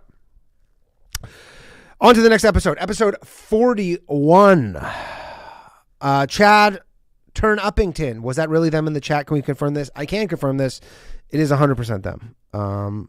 It's because I can go click the 3 dots and it says go to their channel or whatever, and it took me to the channel that I stream all the episodes from. It's 100% them. Episode 41, we're going to play it. It's titled Strategic Incompetence. Men mysteriously bad at things they want women to do. And let me tell you, if you think it's only guys doing this, you are incorrect. This is women do this shit all the time. Without further ado, let's get to it. .com/the female dating strategy, where you can find weekly bonus content and FDS commentary on all the latest pop culture, relationship, and dating news, with FDS and feminist themed books, as well as nice FDS little new merchandise, intro. T-shirts, mugs, and the opportunity to discuss topics with the Scrote Queen and Gnostic discussions. What's up, Queens? What's Welcome up, Queens? to the Female Dating Strategy Podcast, the meanest female only podcast on the internet. I'm Ro. And I'm Savannah. And I'm Lilith. 11 more likes, by the Today way. we're going to talk a little bit about It'll strategic give away a incompetence. membership. The bane of my existence. First, let's define the terms. What is strategic incompetence? Strategic incompetence is when someone, primarily men in this context, intentionally pretends that they are incapable of doing something in order to get out of undesirable tasks. So this is also called weaponized incompetence. Yep. It's when someone is generally using their incompetence either What's as up, Wesley? an abuse Thanks for the tactic super chat. or because they just straight up want to shovel more responsibility onto someone else, and they themselves get to do less while still taking on a lot of the glory, which we'll talk about. It's also called the I'm definitely, my relationship with my girlfriend is we basically both do this. It's a bit of a comedy of errors. myth of the male bumbler. And we'll leave some links in the show notes for more articles about this. Personally, I found that men just get way more leeway to be incompetent from the time we're actually children. And part of that starts with like minimizing the impact of their behavior by making comments like boys will be boys, meaning if they do something specifically dumb, ill-advised, unwise, society and mostly little girls are taught that it's our place to kind of keep making allowances for them to repeatedly mess up things. Yeah, I think the male strategic incompetence starts out in childhood. This is a tactic that men learn from a very young age when they're little boys, when they'll do their chores badly, and their mom usually, like the overworked, she's already working a full-time job as well as doing all the childcare, all the domestic labor and so on. A lot of moms who, in 50-50 relationships especially, tend to, they just don't have the time to sit there and just patiently force the boy to do the chore over and over and over again until he gets it right, and so these moms will just be like, I'll just do it myself kind of thing. And because it's easier to just do it herself than to force a boy to learn it correctly. And so I think that's part of the reason why we have this epidemic of strategic incompetence, is because boys who were just given way too much leeway when they were children. I want to say that this is something that I've had a problem with in most of my relationships, mainly because I'm the sort of person where I like to be in charge. I, eldest daughter, used to taking care of others. And I've noticed this dynamic a lot where it tends to be women who are oldest daughters who end up with men like this because they're used to taking care of others and other people being incompetent around them. So if you're an eldest daughter, or if you're just like an alpha bitch like me, beware of this strategy, because I've had that moment where I'm like, motherfucker, you're just gonna be incompetent, I'll just do it myself, right? But for me, I've learned the lesson the hard way that part of good leadership is delegation and getting other people to do the tasks that you don't want to do. Absolutely. And so part of one of the lessons that I've learned with FDS is by offloading some of those undesirable tasks onto men. And my life Like has never been emotional better, labor? honestly. You don't have to do it all yourself, ladies. Yeah, so there seems to be two types of women. It's the women that see male incompetence and then feel like it's their role to help, or feel like they're improving their relationship by helping a man achieve whatever he wants to achieve, even if it's like menial tasks or doing the menial task for him. And then there's the kind of women like me who are immediately turned off by male incompetence. It honestly just makes my vagina dry all the way up. Like when I why? Because maybe this is sexist, but incompetence seems more like a kind of chick thing. just look at a guy and I feel like he can't handle things, because then he just feels like a liability or like another child. Right. And as a person who has younger siblings myself as well, I have fortunately never fallen into this role with men because it's so odious to me. Like, I'm like, okay, so what are you, my little brother? You know, and this happens sometimes with guys, with like quote unquote nice guys or male friends. They could be attractive, but if I get a whiff that they need too much from me, then it takes me out of sexual attraction mode to them, to like mothering them. And there's those two modes for me are completely separate. Yeah. Hopefully. Like, if I feel like I have to mother you, I can't be sexually attracted to you. Is there a sexual identity label for that? Probably. Like competent sexual? Competent sexual? Yeah. I'm a composexual. I'm only sexually attracted to competent men. Or they'd say like a sapiosexual, possibly intelligent. I don't know. Yeah. No, that's intelligence, but there's a lot of intelligent men who are also incompetent, so there's that. That is very true.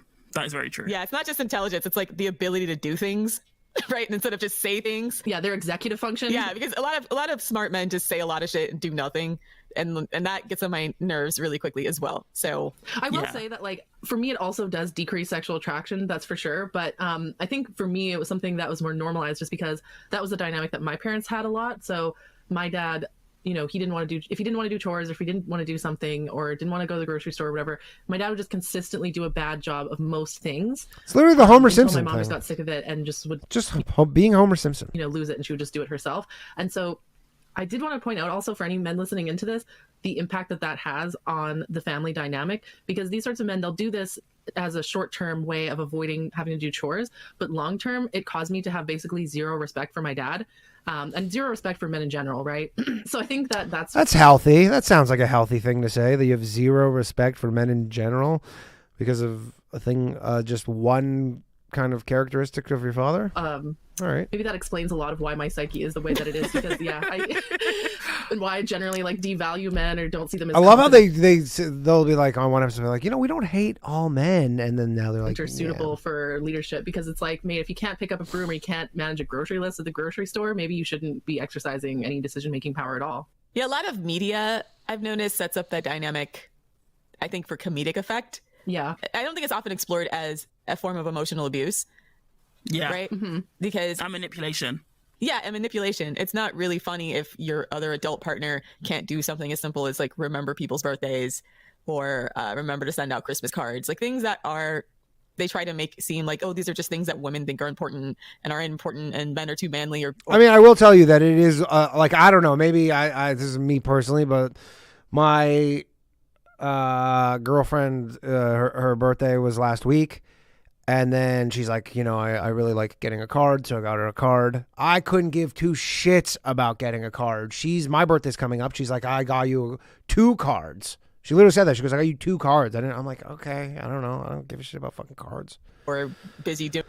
Female Dating Strategy Podcast says, Danny looks like the before picture in a 1950s ad for Listerine. I have no idea what that means, but I didn't pay for a roast of Scrote, so you're giving it to me for free. Doing whatever they want to do, watching sports. But I don't know what that drinking means. beer. Because I've not actually like been with somebody who's done this to a massive extent. I tend to weed them out pretty quickly because I've got zero patience. Like my patience is like sub-zero. I get it from my mum. So if somebody's acting stupid, I would just be like, I haven't got time for this.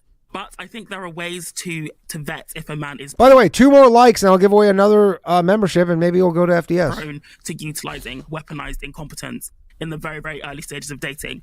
So, for example, does he put the onus of planning a date on you? And when I say this, I don't like necessarily mean does he ask you out, because a lot of men will ask you out, but it's what happens after that. Is he like, does he bat it back in your court? Like I once had a guy who was like, oh, you know, let's go out for dinner. I was like, cool, that sounds good.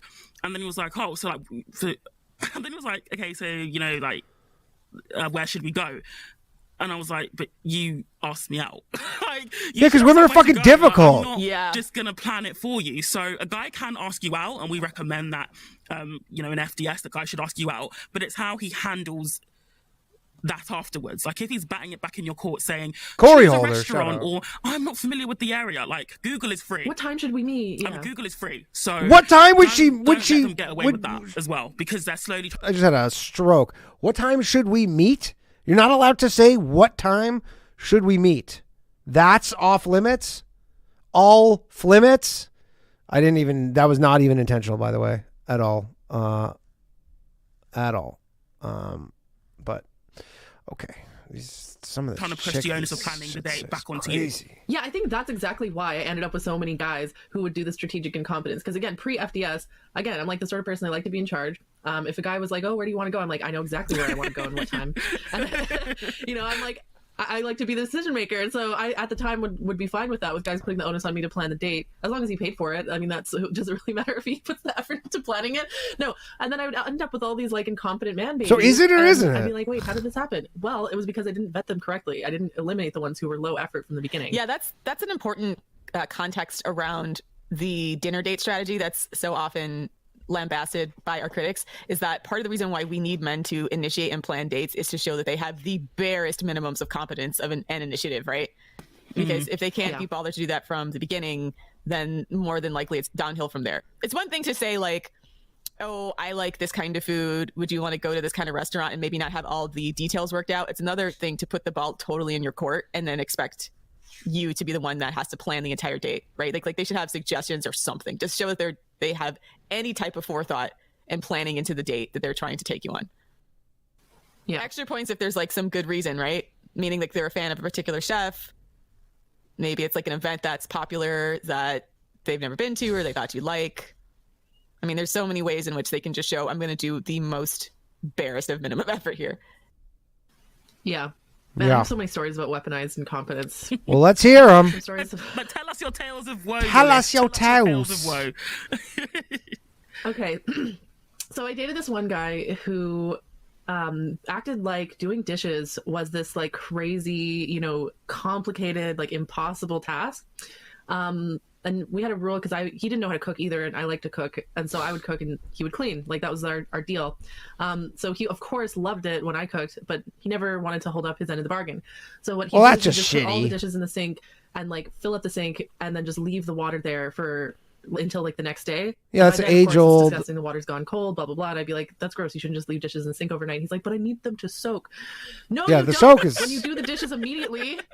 When you do dishes immediately after eating. I mean, sometimes certain pots and pans you do need to let them soak a little bit, but the whole we just got to let them all soak for 48 hours or something. To soak them, first of all. So there's that.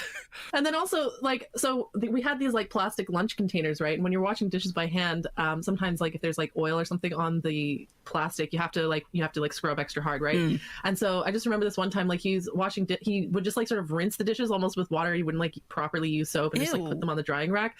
Yeah. And then and this happened all the time where like most of the time when he did dishes, there would still be food residue on it. And that just drove me crazy. And so I'd like pick up the plastic container and be like, I'd wipe my finger with it and it would leave a mark behind. I'm like, did you wash these dishes? He's like, yeah. I'm like, then well, why is there still food residue on it? And he's like, oh, well, I don't blah, blah, blah. I just did the whole male incompetent bumbling gibberish sound. And then, so I this is a moment where I actually like lost it. I might have been a little bit crazy.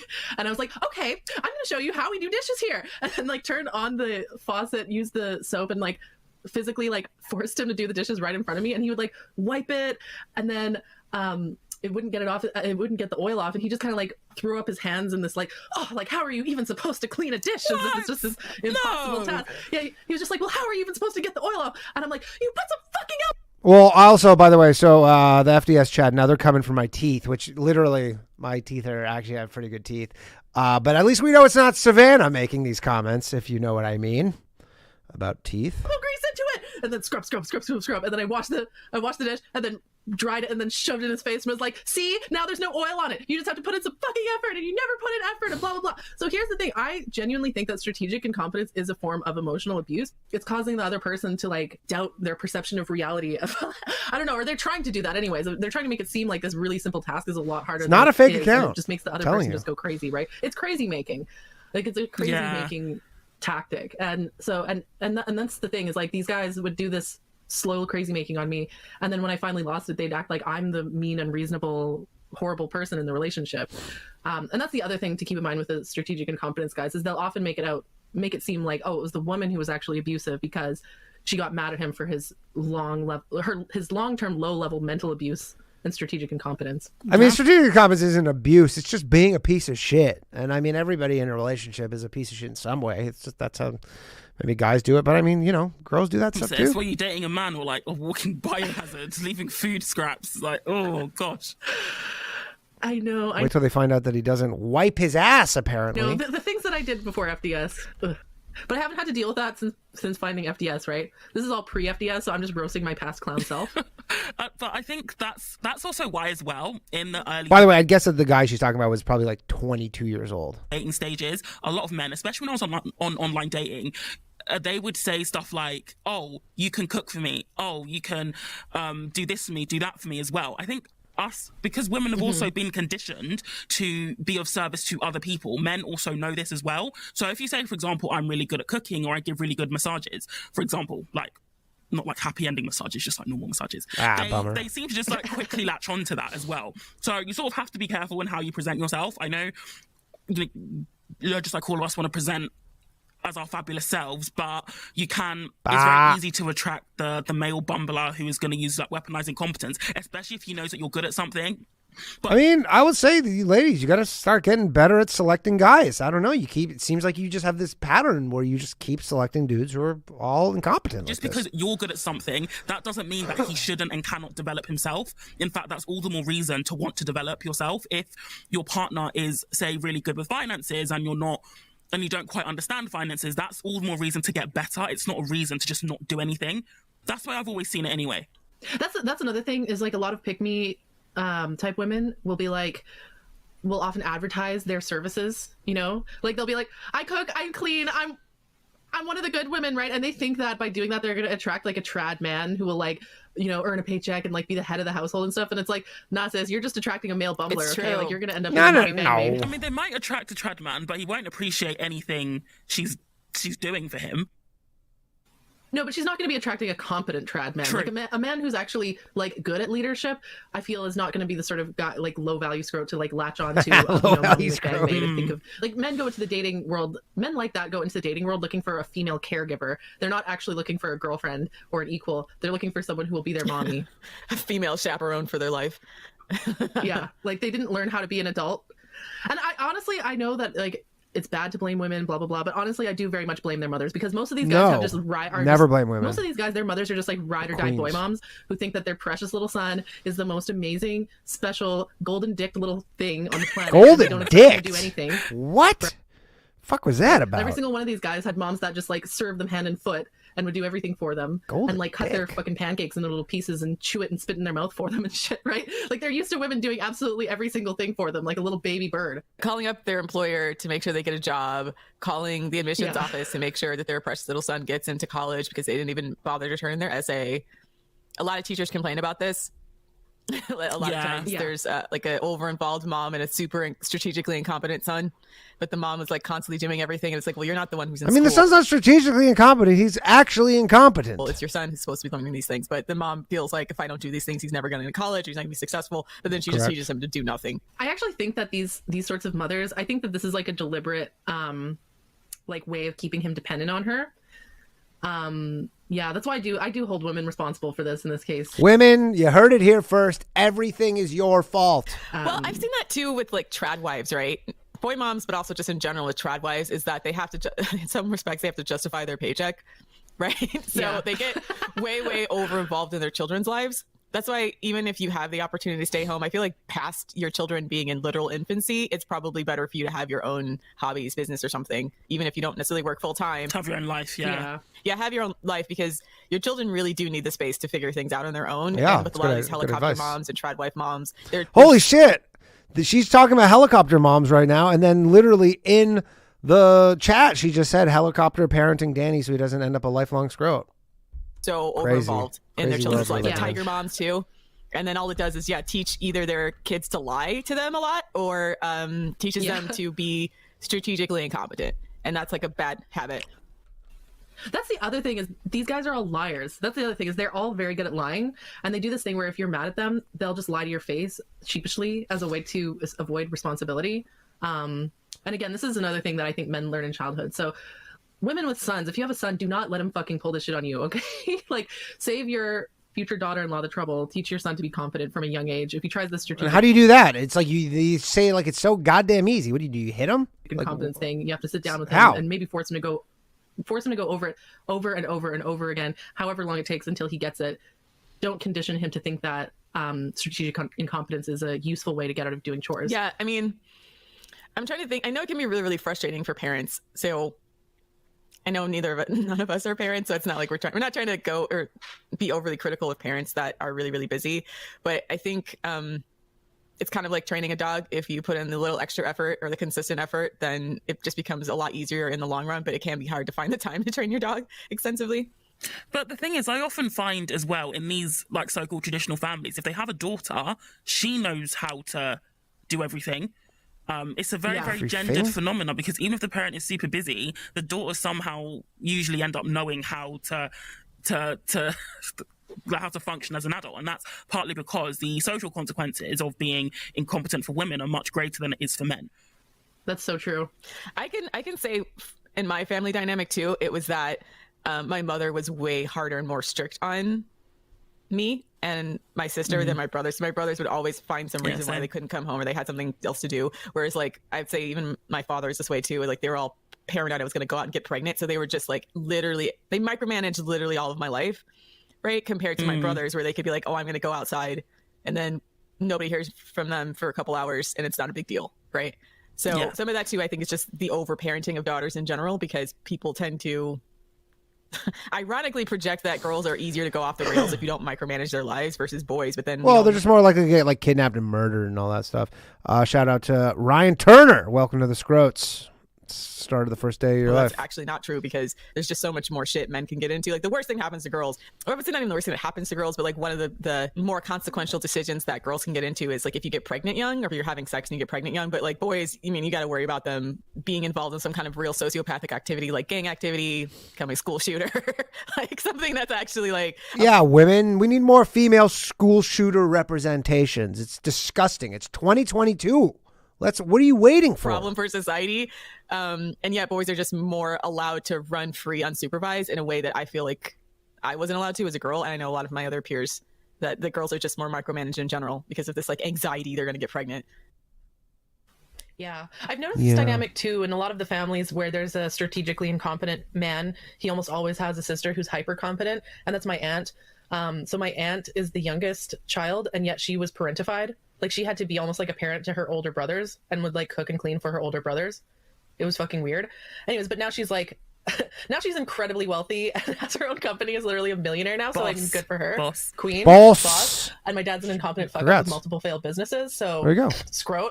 But yeah, so that's the other thing is like, it is sort of a double-edged sword in that it's unfair the way they treat their daughters, but a lot of the time they end up growing up to become extremely competent.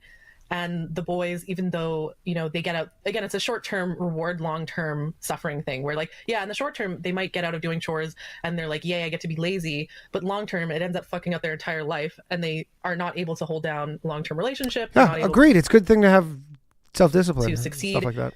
In, you know, any decision that they make, any kind of like long-term effort decision that they might want to make. They just don't have the grit. Yeah.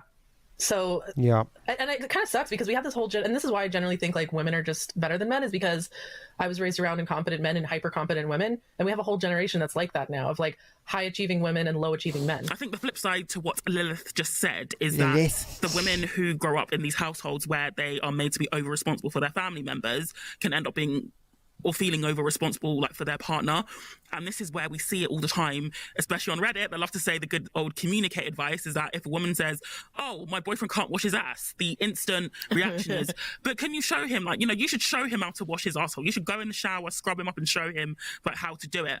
They're obsessed with dudes not washing their asshole. Like this is like such common practice. And that's what carries over. So these women can be like phenomenal in their professional life because that drive and that competence was instilled in them.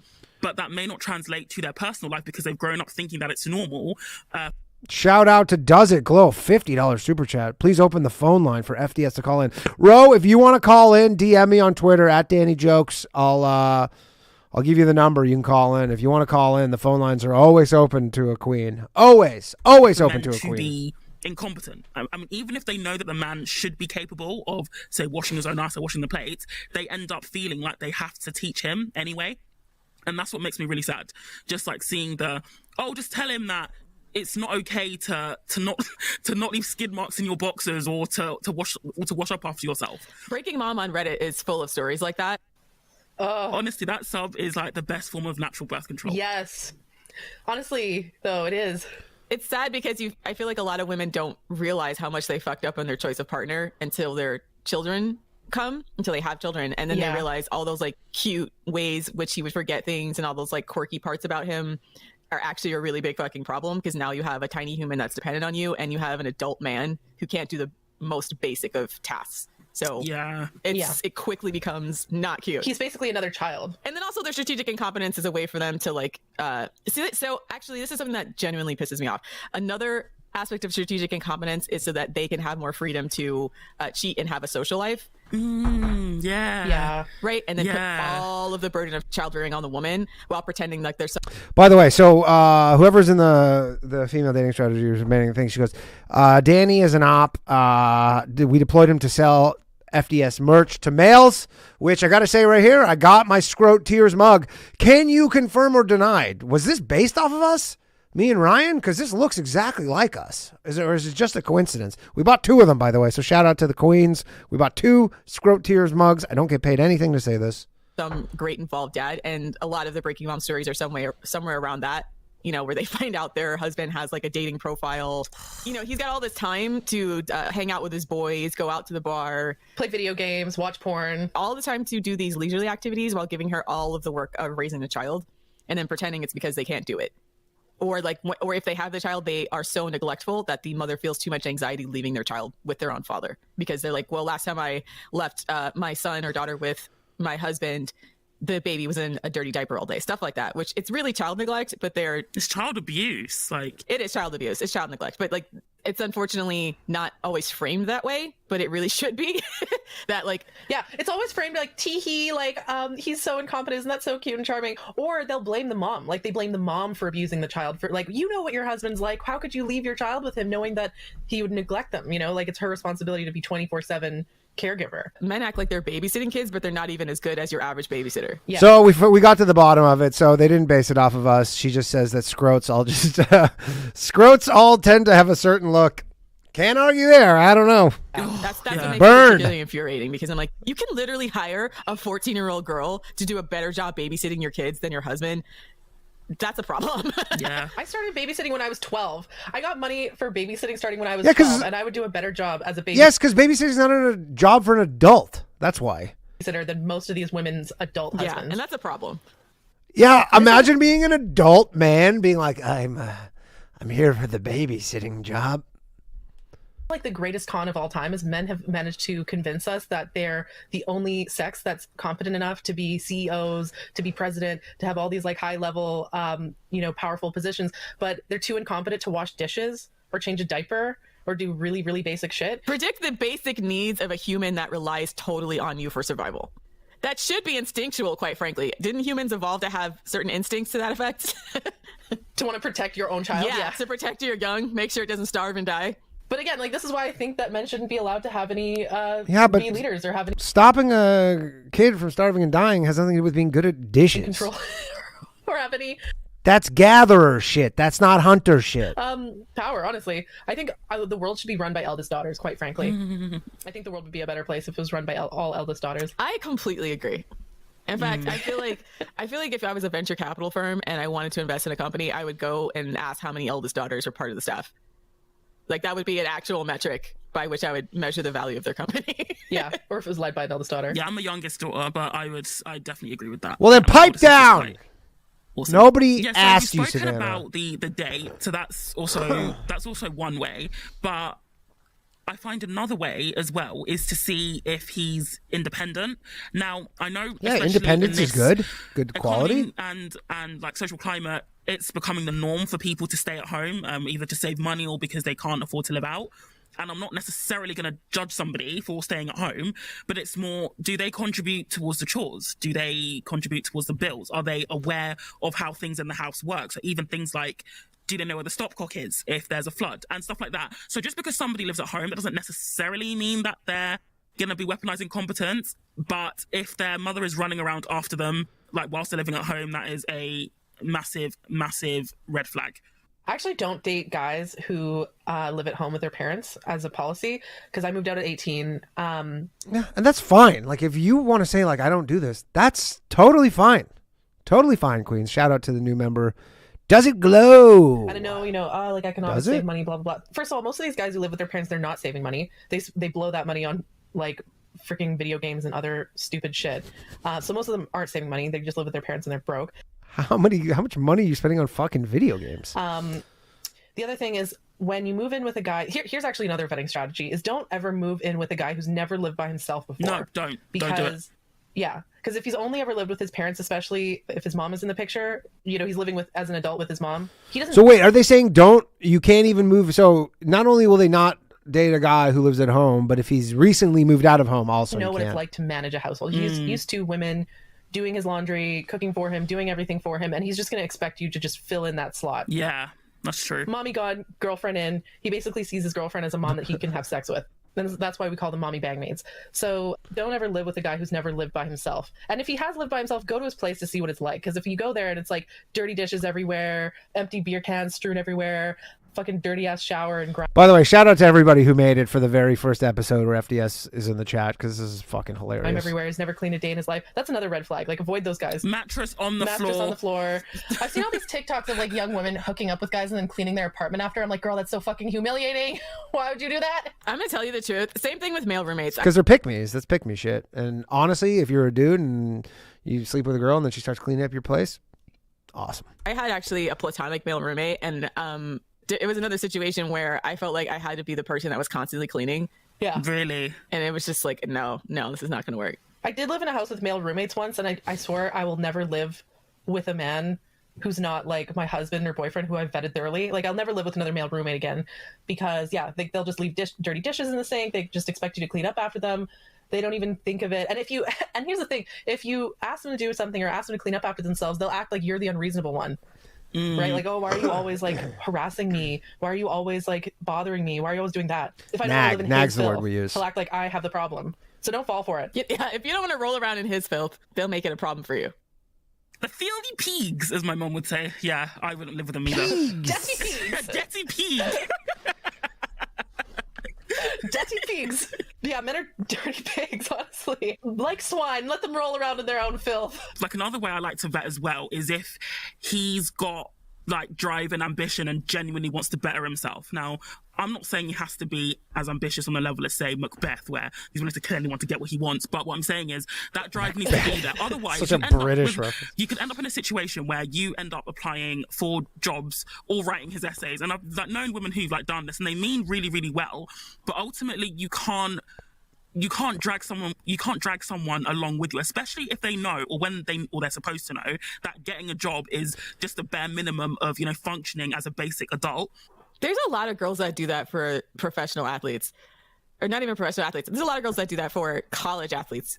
Yes, because as a college athlete, you basically have to show up and just turn in something to get a decent grade, and they still have women that they're sleeping with do it for them. Like, here's the thing, being ambitious. Yeah, and the women do it for them because they're hoping that when that guy becomes a professional athlete and a millionaire, that he'll bring her along with her. They're not doing it for no reason. Just to me is not enough, because there's a ton of ambitious guys out there who will offload their manual labor onto women just so that they can focus on the other shit. In fact, fun story. Okay, I was reading this old sales book that was giving tips on like how to advance your career, and it's obviously written for men. It was from like the 80s, and one of the lines was like, offload any of your daily responsibilities. Like, get yourself a wife so that you don't have to cook or clean or do anything. Like, it was. That's great advice, actually. Can you, Ro, can you send me the article link for that? Basically talking about how to maximize your schedule and, use every minute of the day with maximum efficiency. Don't do any of that stupid, like, household shit. Get a wife to do all that for you. And I'm thinking, like, damn, like, I should get a wife. I'm a woman, but I should get a wife. There's an essay to that effect. Good. Someone wrote, a very famous feminist author. Yeah, I Want a Wife. So let me figure out who that was by. Judy Brady. So 1971 essay. Men basically see women as like work mules to just like do all that work, the dirty work that they don't want to do, to free up their time for more creative or more productive or more status increasing tasks. That's an expectation for women to do for men. I mean, these guys could also be like fucking bricklayers, and they're doing a way harder job than that shit. For men to do that for women, that's a luxury. Or they think you're greedy if you expect a man to do that for a woman. If a woman expects her husband to do any of that stuff for her, she's seen as greedy. If he does any of that stuff, he's either seen as whipped or, wow, he's such a great husband, really going above and beyond. But yeah, like domestic labor is, again, that's another FDS thing. We don't think domestic labor is a service that women provide to men. It is work that men and women have to contribute to. And in fact, I think it's better if men do it because, again, like less work. So yeah, I mean, what do you do? FDS's strategies have been in response to identified problems in relationships, mostly centered around unequal domestic labor, unequal sexual satisfaction, etc. A lot of these ideas were identified and discussed in feminist circles, but I feel like, I don't know why, but it seems to not have made its way down to an actual strategy to finding men who are good at doing these things, which is where I feel like FDS comes in, because we're basically saying, well, if you don't want a guy who's strategically incompetent, here's all the tells that he is strategically incompetent. I mean, you can tell pretty quickly when you can't do a single thing that's obviously easy. Like if you can't like load a dishwasher. And these are all the things you should weed out. But then, I mean, if you're not strategically incompetent, then the actual answer is way worse. we do it. People make it seem like it's unfairly sexist towards men, or at least like targeted and gendered towards men. It's like, well, yeah, you want them to change a behavior that's not currently being done. So it's men who have the greatest area of improvement, let's just say. exactly. So you're trying to weed out guys who can't do this for you, which means you have to actually go in understanding that that's going to be a problem, right? And acknowledging that's a problem, and then dating strategically, identifying behaviors that are likely to lead to them being a breaking mom test case, lead to them being a breaking mom nightmare case. You have to do that during the dating process, which is horror story, which is like a gendered process. And I kind of really hate the idea that we're supposed to pretend everything's gender neutral in the dating phase, because it's not fair to men. But then once things happen, once you get in a relationship, it's always gendered, and then everyone's complaining. It's like, well, then you need to actually. But who's doing more of the complaining in the genders, if we had to guess? Like it's gendered, which it is. Complaining is gendered. So stop getting. What I'm trying to say is, look, Daily Mail, stop getting mad at us. For pointing out the fucking obvious, right? And other tabloids, like, y'all want to sit here and complain about the second shift, strategic incompetency relationships, and all the shit men aren't doing. Well, then, ladies, pull up your big girl panties and start paying attention to the shit men say and do, and then looking at their behavior and seeing when and if it matches up, right? And that means that you have to look at the fact that they're different than you. They're coming from a different framework of socialization. Absolutely. They're obviously a different sex than you.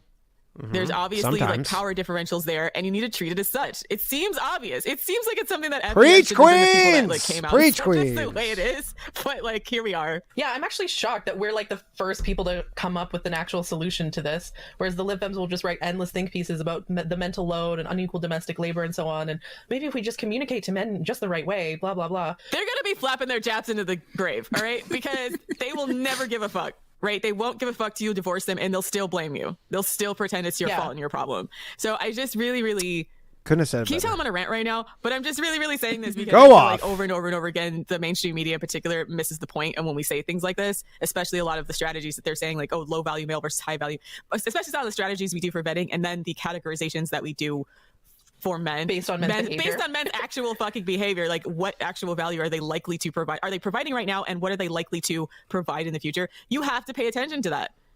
Yeah. It can't just be like this warm fuzzy feeling inside. I think because they want to overemphasize romantic love when we're talking about marriage now. It's not to say that you can't fall in love and have a great romance, but you also do have to look at the practical reality of what it would mean to spend your life with someone.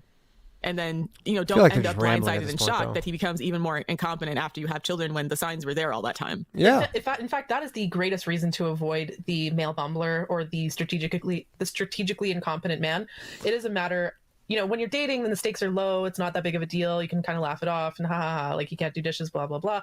But once you actually bring children into the picture, that's when I think it becomes actually like a matter of life or death almost. Yeah. It becomes a lot more important I don't know because about that, but first of all, you're modeling toxic relationship dynamics to your kids, like what my parents did to me. It made me see relationships as this like combative thing where the woman has to always be in charge and be hyper competent, and the man can just like be an incompetent fuck up, and as long as he just like shows up after work every day, then he's doing a great job, kind of thing. basically The Simpsons. But yeah, the days of men just being able to bring home the bacon, so to speak, and then sit on the couch with their hand in their pants and drinking a beer is over.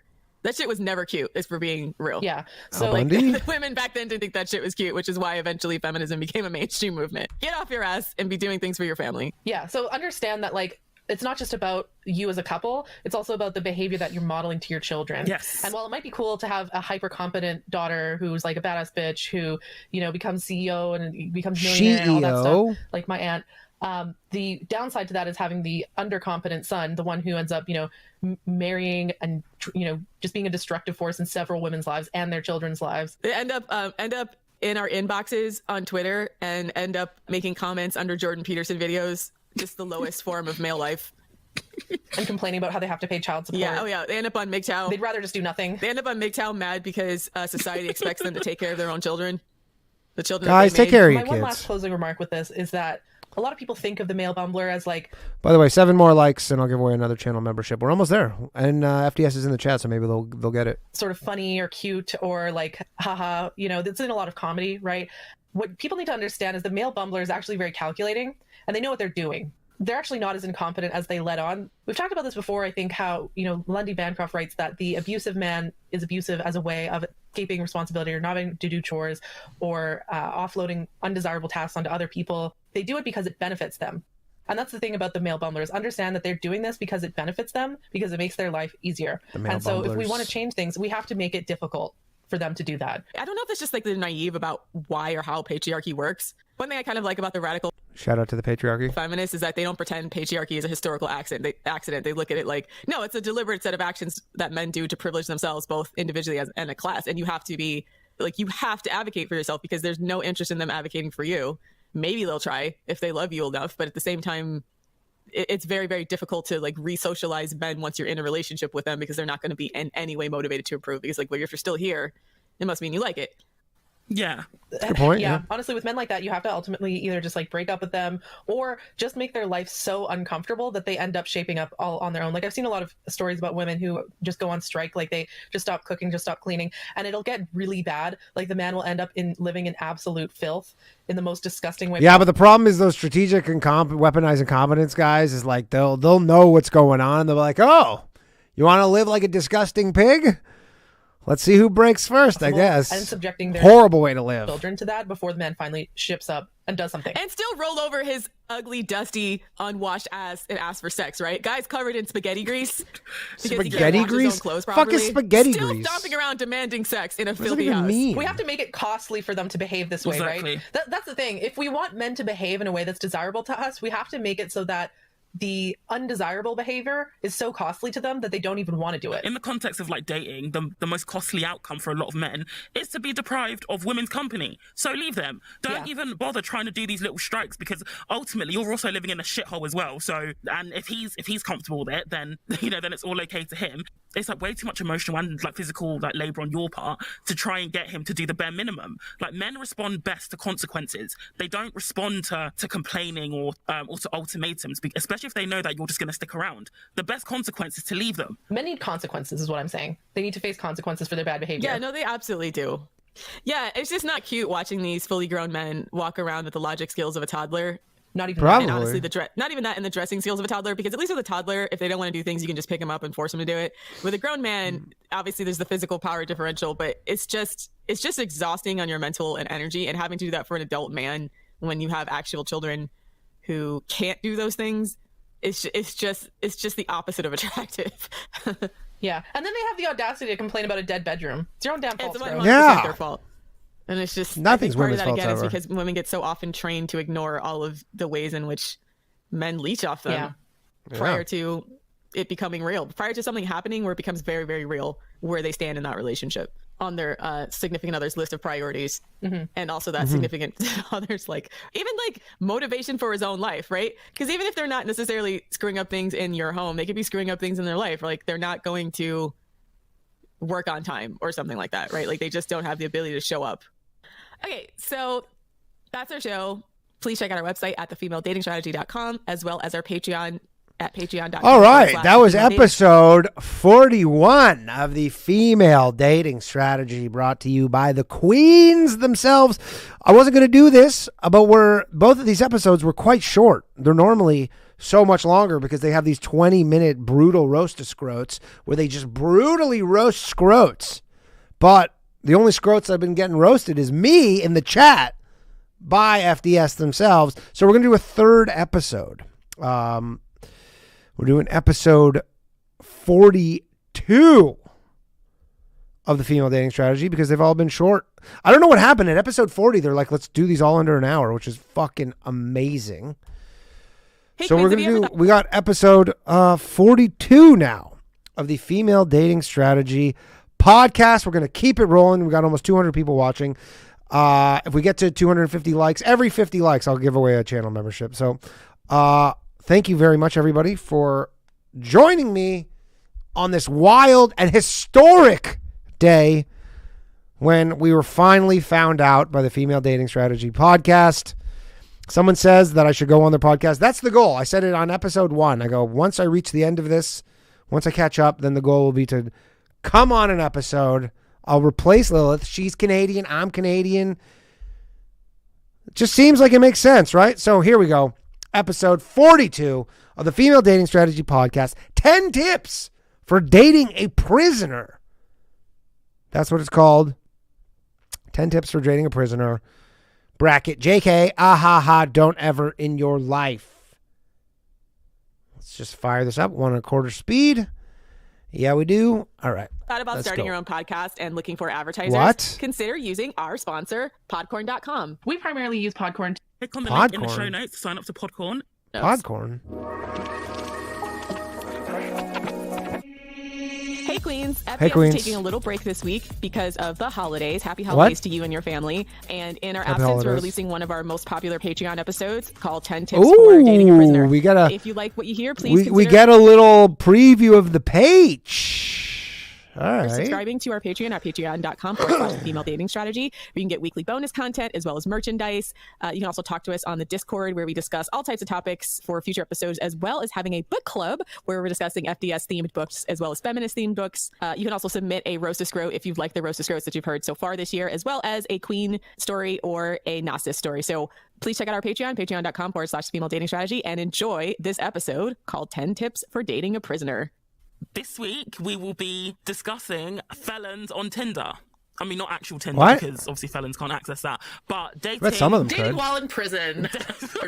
or dating men in prison. Question number 1, why? Spoiler alert, you shouldn't.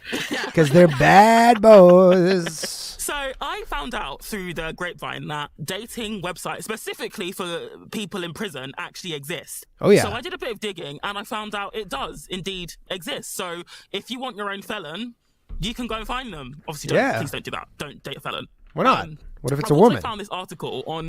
I actually saw there's on TikTok, and there's like these women who are like in a female prison, and then they make these little. It's almost like from the '90s where they make a little video being like, "Hey, my inmate, blah blah blah blah blah," and then some couple of cuties on there. They probably murdered their old husbands or whatever. But 10 tips to not dating bad. a prisoner. Not bad. Which we're going to dissect because the advice in this is just absolutely wild. And for the purposes of the article, they've used he being the prisoner because they're aware that men are generally in prison more than women. Correct. Oh, that seems unfair. So That's I'll weird. go for the article and then we'll just basically roast it. So, 10 tips to dating a prisoner. Dating and prison are words that do not seem to go together. We agree on that one. So, prison is not typically a place we think of when we imagine a date. And yet, that many women find themselves dating men who are in prison. There are a lot of things to consider before you commit to dating. She says that like you just accidentally date a guy in prison. Yeah, Right? This is what I'm saying. But if you're going on an online dating site for prisoners, that means you're specifically trying to date prisoners. Like, it's not an accident. It's not like they're outside and you can just meet them. So you do have to specifically seek out a prisoner. I will say this is one of the weirder things that women do in general, is because you mostly see it go the one way, where women will just go date dudes who are in prison, especially ones who are like charged of heinous crimes. Like if you ever watched the Night Stalker documentary, when he got arrested and he was on trial, and like he was literally on trial for like raping and murdering children, and all these women were just like throwing themselves at him. It was deranged. You have to go out of your way ladies. to date a prisoner. Is this like a fetish? Well, unless it's like a guy you were dating and then he got locked up afterwards, but then you wouldn't be out here trying to date again because you'd already have a guy you were dating who's in prison, versus like you're trying to find specifically a man in prison who you don't know. Yeah, it's just... Yeah. Gosh. So there are a lot of things to consider before you should commit to dating someone who is in prison. Yeah, like, don't fucking do it. That's what Good you should idea. consider. But anyway, I'm just imagining an article like, I've seen articles like, there's something you need to consider before dating a man with AIDS or dating a man with herpes or something like that. Like, don't. Like, just don't. Why? Why would you? Because you also have herpes or anyways. AIDS? So before I share some tips on dating someone in prison, I'm going to spend a little time blogging about how to decide if this is the right decision for your life. Jesus wept. God. Okay, so finding your Prince Charming. This is a joke. So no girl has ever imagined her Prince Charming as a man who is in prison. We imagine a man who is strong, honourable, kind, brave, courageous, loving, and gentle, who adores us. Unfortunately, sometimes that man is in prison. She just makes it sound like he just accidentally landed in prison. That's not how it works. He went to prison because he broke the law. This isn't like he just wandered down into a different country and walked into prison. Like, it can be a long process to go to prison. Like, why is she saying it like, whoopsie, he's in prison? Oops. That's like saying, oh, sometimes, we always imagine meeting our Prince Charming, but sometimes he's in another country, or sometimes he's, I don't know, living in a different city or something. No, he's in prison. That's very, very different than just being like, what the fuck? I don't even know what to say. That's so insane. Yeah, I get the impression this author has dated a jailbird. He's just lying. He probably told her. They all have some excuse why they're in prison. That's never their fault. That's the thing you have to understand. Oh, are you saying that there aren't innocent people in prison? About a lot of these men where they're always going to paint themselves as the victim. Literally right before I came here to do the stream, the reason why I was late, I didn't even mention it, but I was doing the Comedy Cellar podcast and we had this guy on there. His name is, I can't even remember, Robert something. And he has like the top 10 podcast in America right now called Bone something, and it's about this dude who's in prison in Florida for murdering his wife, but he's innocent, and like they know he's innocent, they won't do anything about it. Sorry for that aside. That's true. So she continues. So I know many men who have transformed their lives and are amazing men of honor who are still in prison. How do you know these men? That's true. You know what I'm saying? Did she go seek them out? How did she know they're men of honor when they have literally all of their behavior controlled for them? That's true. Fair point. So they're living in a cell and they can't do anything else. Okay. Gilbert King, producer and host of the Bone Valley podcast. You want a Pulitzer surprise? Check it out. I actually have a funny story. I have a funny story about dating while in prison. This is my aunt. So my aunt used to be really into drugs, and then she had her first husband. He went to jail, and then while she was visiting him in jail, she met his cellmate. She ended up divorcing her first husband and marrying the second husband, who is now my uncle. What? Yeah, she was a thing for jailbirds, I guess. Anyways, and then they both converted to Christianity and became really, really religious and Pentecostal. So yeah, fun.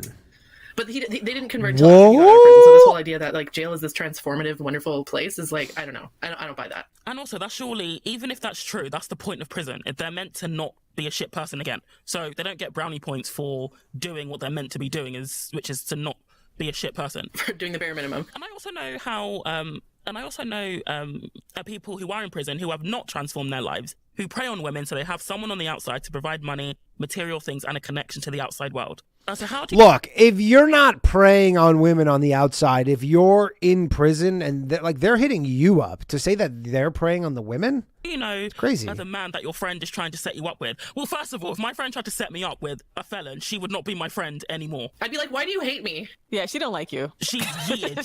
She doesn't want you to win at life. That's a friend that's trying to sabotage your life, and you should weed him out of your circle. So she goes on to say, keep in mind that loving a man who is in prison is full of heartache. Jesus.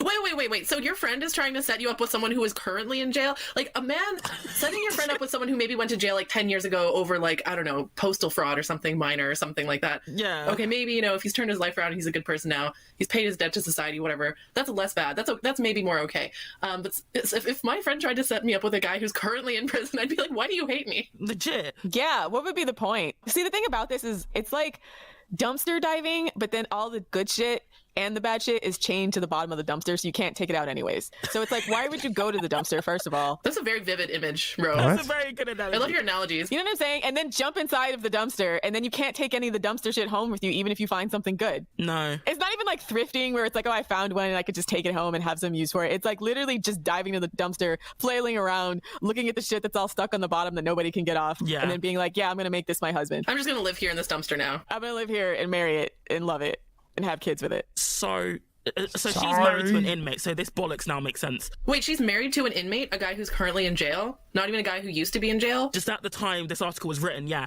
well, I'm not sure if he's out now, I'm not sure when the article was written, but yeah, she's married to an inmate, so yeah. So some of the drawbacks are you cannot spend time together whenever you want to. You do not get to see how he interacts with his friends and family, nor how he acts with your friends. All good information you need to know about a man before you try to date him. And to be honest, if he's in prison, depending on the offence, you probably have a very good idea. Like, if he went to prison for, I don't know, beating his girlfriend or, shooting his parents. Murder. You have a pretty good idea of how he feels about them. Yeah. You have a good idea of how he feels about his friends if he went to prison for killing them. Yeah, okay. Shit. Exactly. Prison visiting rooms and phone calls and letters will be the way you communicate and date. And you will never ever be alone on This is an interesting look into what the type of Patreon content they put out is. He comes home. Now, I do know some prisons do allow like conjugal visits. Some of them do. Conjugal visits? Yeah, where they can basically have sex with their partner in a private room. See, that's crazy. Okay, this is how you know we live in a patriarchal society where conjugal visits are a thing. No, if you go to jail, you lose your right. What? Why can't women? What? So women shouldn't have that either? Why? Like women like sex too, don't they? To have sex. I mean, I'm sure prisoners fuck each other, which is like... Or sex with a woman. That's why they're segregated by sex, right? Exactly. If you're a man and you go to jail, you lose your right to have sex with a woman for the entire duration of your prison sentence. That's justice to me, okay? The fact that, like, men get to have conjugal visits is crazy to me. Like, especially since in some prisons, women can't even get pads, or, you know, pregnant women, for example, don't get the medical care that they need, right? So the fact that, like, women in prison don't get anywhere near as many rights for things they actually fucking need, but men get to have conjugal visits, something they don't actually need, is fucking bullshit to me. That's true. And so my most important advice here is if you know you do not want to spend the rest of your life with this man, do not date him. Do not waste your time in his. But if, however, you think this man could possibly be... Do not waste his time. What if he's in jail for 25 years? Someone you can imagine spending the rest of your life with. Whoa. Do not waste your time in his and his. He's in jail. Like, right? What else is he doing? What else is he doing? He doesn't have shit to do. Like, any attention that you give a convict is a gift to him, okay? Like, he's in jail. What's he gonna do? Stare at a wall all day? Could you imagine, like, going to visit a guy in prison, getting the pat down, going through the metal detectors, having all of your belongings confiscated, and then sitting at a table with him, and he's got his hands in handcuffs, and then him being like, don't waste my time. To be fair, I can believe that Scrote audacity is such that they would say that. Yes. Scrote Clearly audacity. this woman has bought into that narrative fully. Yeah, like, clearly you don't want to waste his time, you know, the guy in jail who has nothing fucking better to do. And prisons aren't usually in convenient spots. So this is after you've already made like a 2-3 hour drive outside of town. Yeah, exactly. And then have him be like, I don't want you wasting my time. Oh, gosh. I don't imagine that. I don't imagine that happens ever. Watching soap operas and Maury Povich and don't working shove out in Maury the gym yard. Povich. But the thing is, inmates can be like anywhere from open prison to maximum security where they're locked up for 24 hours a day. Yeah, minimum security prisons in Canada are a joke. They're basically like a hotel. Like, you can even like leave during the day sometimes. You just have to get like a pass. All our prisons suck. It's the American way. It's the American way. Well, it's legalized slavery, isn't it? So that's how. Well, we have one prison that's supposed to be cushy for like politicians and stuff. It's called Club Fed, and it's a federal prison. It's not a prison. They call this type of prison Club Fed. For white collar crimes. What? Yeah, for white collar crimes, for rich people that commit crimes. And people call it Club Fed because it's the only sort of nice prison that has like amenities and stuff. But it's mostly for like Wall Street types, politicians that commit crimes. The super 1% that gets them caught up in a crime. I just Googled this and I'm like, damn, they've got a pool table. They have like a video game room. They have like a gym. Oh shit. That actually looks... I mean, it's still prison, but yeah. I think they even have a fitness center. Yeah, they have a gym. They have a fitness center. Like an actual good fitness center. Like that looks like a Planet Fitness type quality gym, right? So Club Fed to me looks like your average Swedish prison. When you look at Swedish prisons, they have a lot of this kind of stuff. This is just sort of probably the prison standard of the rest of the world. the rest of the like West, I don't know if you call them Western, but so, and in blue writing at the bottom, she caveats a note. The women I know who have dated men in prison and it has worked out really well have all been Christians who have prayed and sought wisdom from the Lord before agreeing to make a relationship romantic with someone in prison. I personally believe this is the best way to... Is Christianity a pipeline to prison? No, you know what? I honestly feel like this is an example of how religious women get fucked over because they're expected to forgive and like give endless chances and blah, blah, blah, blah, blah. Like religious women are so fucking easy to manipulate because of that. It is so... The Jesus to jailbird pipeline. Yeah. Or jailbird to Jesus. Like, even though... What do they call women that are obsessed with inmates? There's a name for them because I know there's names for women that are like jersey chasers if they chase athletes or badge bunnies if they chase cops. There's a name for women that chase inmates. I can't remember their name, though. Okay. There's a term called hybristophilia, which is a sexual interest and attraction to those who commit crimes. It's a paraphilia.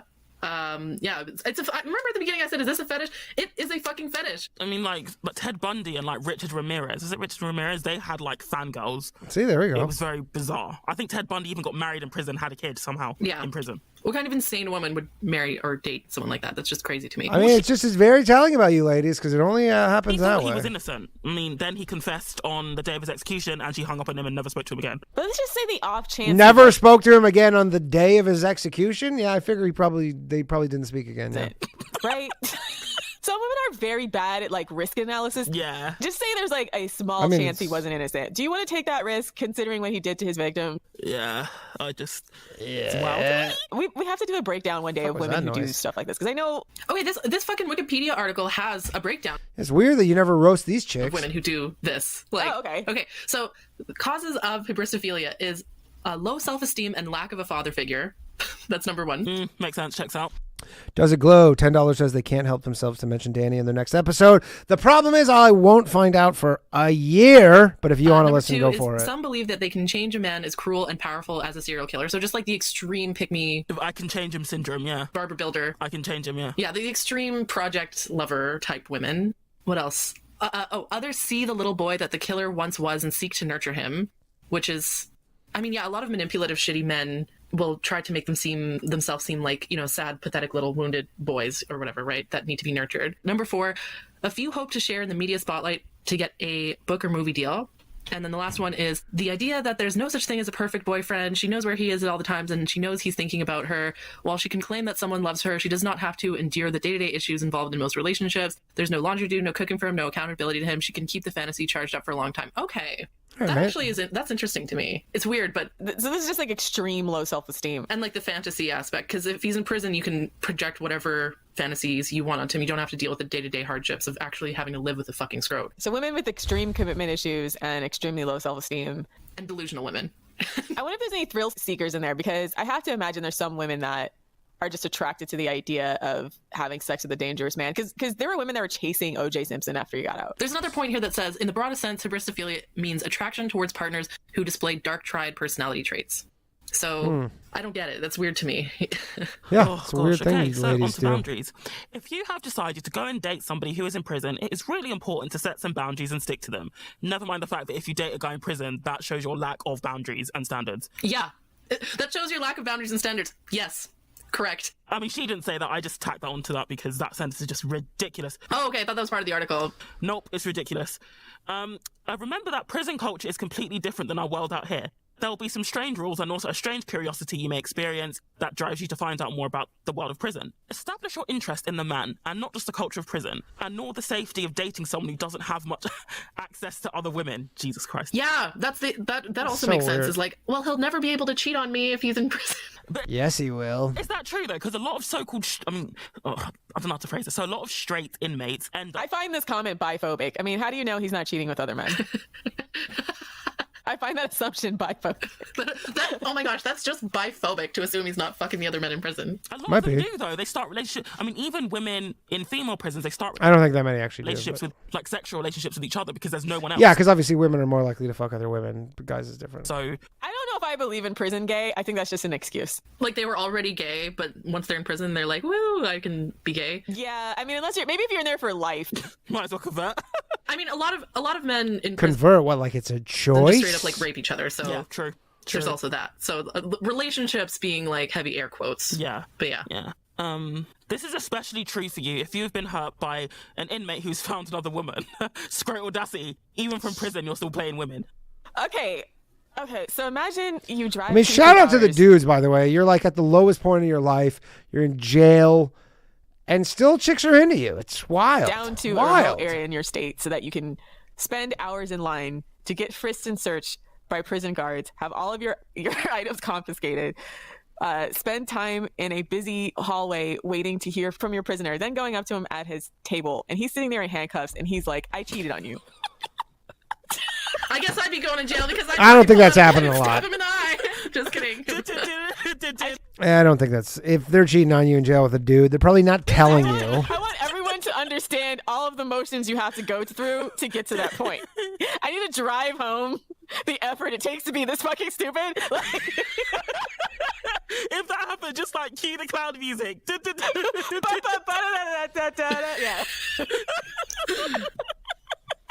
Good Like, God. you have to go out of your way to do this. Imagine putting that This much laughing really does sound like a bunch of birds. effort to be cheated on.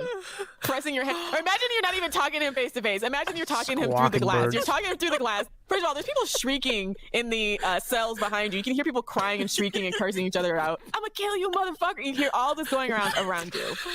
And around you are prison guards, and phone pressed up against your ear and your other hand pressed up against the glass, and he's telling you, I can't see you anymore because I'm in love with someone else. I went to a prison one time, and one time only, to pick up a friend. I will never do that shit again. It wasn't even prison. Actually, I take it back. I went to jail one time to pick up a friend from jail. Wait, what's the difference between prison and jail? Jail is like what they usually have at the county, and that's just for like temporary holding. In police station, yeah. Yeah, like the police station. Prison is when you actually get sentenced and you have to go to like a permanent correctional facility. I've only picked up a friend from jail once, and that shit was enough for me, right? So, and that was like a semi-convenient drive because it was in the city and it's nice of way her. outside the courthouse where they have like kind of amenities. But I cannot imagine doing this and doing any of this shit to regularly visit a man in prison. Damn. Yeah. Damn. Okay, so- Fuck that shit. So Fuck we've that reached shit. the Now top. that we've gotten our breath. I just want to drive home to the absurdity. I want you to understand and visualize what this person is doing. So if you are still short, here are some tips to dating someone who is in prison. Write a lot of letters to get to know him. If he doesn't write back, do not continue the relationship. That's right, girl. Have standards. Yes. It's like, oh, if he doesn't text you back. I mean, obviously, you're a stalker at that point if he's not writing you back. This is like the prison equivalent of like, if he doesn't text you back, don't double text him, sis. The standards have lifted an inch. He got all day to write you, sis. So If he wanted to, he would. Imagine literally every day getting up and writing a letter in like gentle handwritten cursive and then folding it into an envelope and then licking it very gently and mailing it off to the county courthouse and doing this 10 times in a row and then never hearing back. Calling your girlfriend and being like, I didn't hear back from, what's a prison name? Prison Jim. Like, I haven't heard back from Prison Jim today. Well, she just dodged a potential racism. Good on her. And then all your girlfriends are sitting around you. That's okay, girl. You can do better than him. If a man can't write you back, he's got to get next. It just... I cannot fathom having that low self-esteem and writing letters is so time consuming as well because you write the letter and you don't hear back for weeks. So you're literally wasting your own time, even if he does respond, because we're talking weeks. I mean, here. you can go on with your life while you're waiting for a response from the letter. It's not like you just write that letter, drop it in the mailbox, and you go, all right, well, now we just wait for a response. Definitely not going to do anything until that Between comes. the time you write the letter, the time he gets it and responds, like 2 months could have passed. Fuck that. You can news. still live your Keep in mind life. that most men are terrible at writing. It's not like, Prison Jim is going to be writing, like, with a quill pen, writing, my dearest Emily, you've been on my mind every single day. I cannot wait till the moment I can embrace you And then he takes that quill and he stabs some dude in the neck who owes him 4 cigarettes. in my arms again. No, he's probably going to be like, Send me pictures of your boobs. yeah, send boob pics. Yeah, he's going to ask for news, okay? So, What that ass I don't think you're allowed to send nudes to prisoners. looking like. Sign Prison Jim. Prison Jim. Oh, gosh, guys. Number 2, do not send him any money or purchase food for him. Tell him you are not going to spend any money on him except for calls and eventually visits. So you're spending money on him then. Oh, I forgot they have to pay for this. So imagine you did all the shit I described before and then took money out of your Wait, own you have to pocket. pay? You know, like laughter is contagious, and then you hear people laughing, and then you want to laugh, and there's just it's the opposite of To that. visit them? There's a fee for that? And sometimes you can only get there by bus as well. This might be, I've read that in a book actually, I'm not sure if it's true. But you have to get like a special bus to take you to the prison, and that shit costs money as well. This all seems like so much, again, risk versus reward. This all seems like so much effort for such a small reward. And somebody who's like got a 99.999 100% chance of being low value, because high value people don't end up in prison. Sorry. Yeah. So, do not take your children to a prison visit unless you are engaged. Wait. Whoa. Wait. This is why we Well, can never take how are they supposed to meet their new our dad? foot off pick me's next. Because why would you bring your children to a prison? Ever. Wait, children, is it children that you have with them? Because taking their kids to see them, that's maybe nice actually, but No, I don't think it's their kids. She just said like your children if you have children. so I'm thinking like children that are not related to this person Yeah. in prison. Yeah. Why would you take your child to visit them in prison, even if you are engaged or even married? Just Why? Think of the message that sends your daughter if you take your daughter to go visit your boyfriend in prison. What the fuck? The way that this is described, Which means you're a badass it chick, you doesn't know? seem like it's someone that she already knew on the outside, and so then they would have children together. So this is you meeting a brand new person, trying to vet. This is vetting tips for prisoners, and it's just the saddest thing. So yeah, this is about her bringing her children up to meet an inmate. And again, prisons are not. They're not I don't know child-friendly. I don't know how to describe this, but they're not child-friendly environments. Prisons I mean, really they aren't. kind of are though, because if anybody in the prison is like abused children, usually they get beaten and murdered and stuff. So that's I'd say kind of actually child friendly. Especially not men's prisons, arguably sometimes female prisons, but not Imagine really. like an article about vetting tips for like meeting men in an insane asylum, or meeting men in in rehab, or like meeting men who are on house arrest because they're pedophiles or some shit, right? Like the condition of their life is all the vetting you need. The condition of their life or their lifestyle that they live is the only vetting strategy you need, and that's when you say bye. I just can't imagine exposing your. This is so irresponsible, trying to expose your children to something like this. So it's one of those things that goes from funny to just incredibly sad in such a short amount of time. Yeah, as soon as she brought in children, I got mad. And there are women out there that are doing this as well, otherwise she would not be writing this crap. So, the first couple of months, you need to write more letters and you plan visits. After several months of getting to know each other via letters, you schedule visits. Once you are visiting, plan a surprise visit or two. You will learn a lot about his temperament by surprising him with a visit. Like, Wait, can you repeat that? Sorry. Wait, can you repeat that? Sorry. Okay. Can you do that? Surprise visit inmates probably like that. Once you are visiting, plan a surprise visit or two. You will learn a lot about his. I guess the problem is one of his other chicks is also surprise visiting him that day. You will learn a lot about his temperament by surprising him with a visit. He's in fucking jail. Prison. Imagine you two.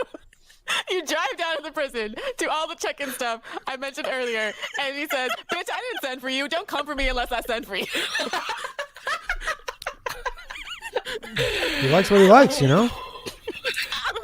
How dare you drop by my home unannounced? Oh my God. The laughter.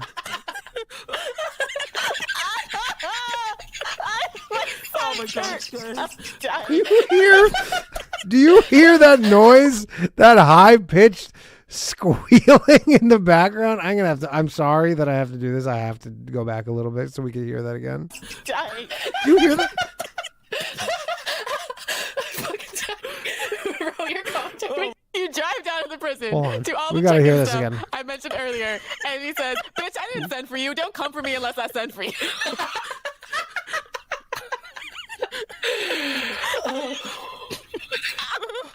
How dare you drop by my home unannounced?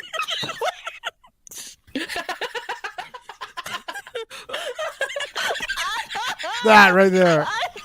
Oh my gosh. That.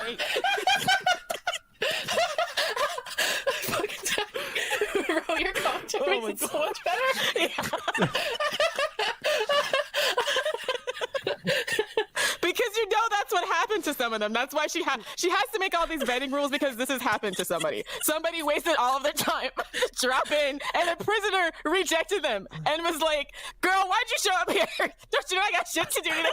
Imagine getting rejected by a prisoner. Imagine how fucking humiliating that would be. These rules are because someone failed them, right? Someone experienced the failure side of them. Oh my God. It probably happened to her, Rose. She sounds like she's talking from experience. Oh, gosh, okay. Number 6, do not kiss him until you've been visiting for at least 6 months. This may seem like a long time out here, but remember that you will only have a very limited time together during those 6 months. Don't rush into kissing him because it can cloud your judgment. Your judgment is already it's so clouded, it's opaque. It's non-existent. Your judgment is burn. Imagine writing Where are those burns on the roast of an article Scrote? about vetting men in prison, that being like, make sure not to kiss. Don't rush into kissing him, sis, because that will cloud your judgment. Okay, a jury of 12 already decided this guy is exactly where he needs to fucking be, and for some reason you feel like your judgment is better than theirs. Oh, God. Oh, gosh, I just... By the way, 23 more likes and I'll give one final membership away. Scrote membership. So after you decide you are officially dating, take your best friend to visit him. Her opinion is important, and it's good to know how he interacts with your friend. Plus, if it goes well, you'll have extra support. It's like a pick-me cluster. Noises. If my fucking friend invited me to go visit her man in prison, I'm not going.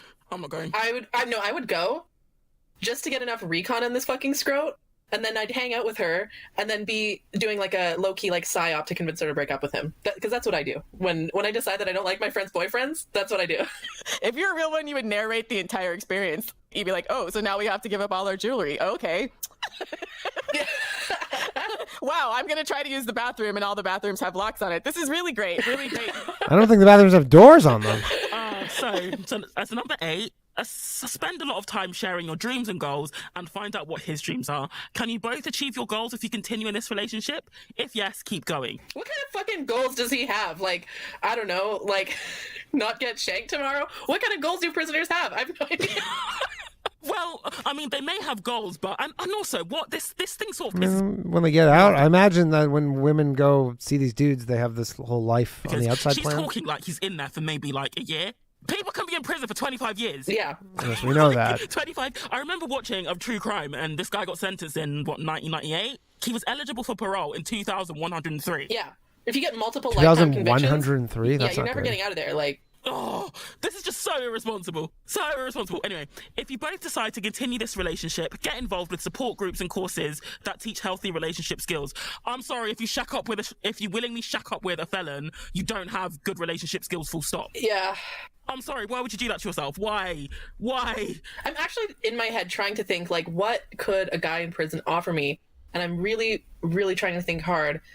Because I can't think of anything. Like, even things like emotional, like, whatever, a lot of that shit is just manipulation and love bombing anyways, right? So, to me, the worst thing about a guy in prison is that he can't even, like, buy me shit. He can't even, like, take me on dates or do shit all you for want me. is just buying That's stuff? the most important thing in a man to me is someone who can do shit for me. And if he can't do that, then Really? why? I don't get it. Fucked up. I honestly wonder what these women talk about with these men, because not a whole lot happens to them when they're behind bars, Yeah. right? Do they just talk about TV all the time? Does he ask her about Yes, her they day talk and then, about like, TV. savor what it's like to not be in prison? That must be Probably. what it is. They must be very good listeners because they probably want He to just likes the smell of a woman. hear something else rather than what's going on or where they are. So maybe these guys are, who am I kidding? They're Scrotes. But maybe at least like maybe they're literally a captive audience for women like this. No one else listens to them. I mean, the thing that they could just never understand is that some women are also scrotes. Lots of you are. Really, they're captive audience. That's what makes them good listeners. They have nothing else better to do. I'm just, yeah. The last one is, if you have children living with you, do not live with him for at least 1 year after his release. This will give both of you time to get to know each other on the outside. So Good idea. There's no consideration for the safety of the children, safeguarding. There's no caveats depending on the crime he may not even be allowed to live with kids he's not related to, especially if he's in there for a sex offense. This article is horseshit. I'm sorry, absolute horseshit. So, okay, I mean, obviously, let's hope that if you have a kid and then you're dating a guy, you meet a guy in prison who's there for fucking kids, that's just insane. the point about not living together for a year until after he's out is a good point about avoiding homosexuals, because, you know, like John Meehan What? from Dirty John, you know, he was fresh out of Yeah. prison and he was looking for women who They're can let often him live there, homeless. right? They're often homeless. Even though, like, the entire premise of dating a prisoner is whack, at the very fucking least, yeah, you should make sure that he's able to stand on his own 2 feet and find a place for himself to live, because you Oh wait, they said hobosexuals, not homosexuals. don't want to end up like I think that is the reason why so many prisoners will look for a relationship while they're in jails, because they're looking for a landing pad for when they get out. Yeah, because they won't have any money. They can't get a job because of their conviction. This is why it's just such a bad idea to shack up with a felon, because you are almost definitely being used. Like, You know who would disagree with you, Savannah? Jesus Christ. they don't have anyone. If it's bad enough that you've gone to prison, you've sort of, I don't know, you've sort of destroyed your life's chances. Your life doesn't usually recover from that. So not even just that. I know there are studies out there that show that a non-related male is the biggest threat to sexual violence against children. And I think that goes exponentially up if they're a felon.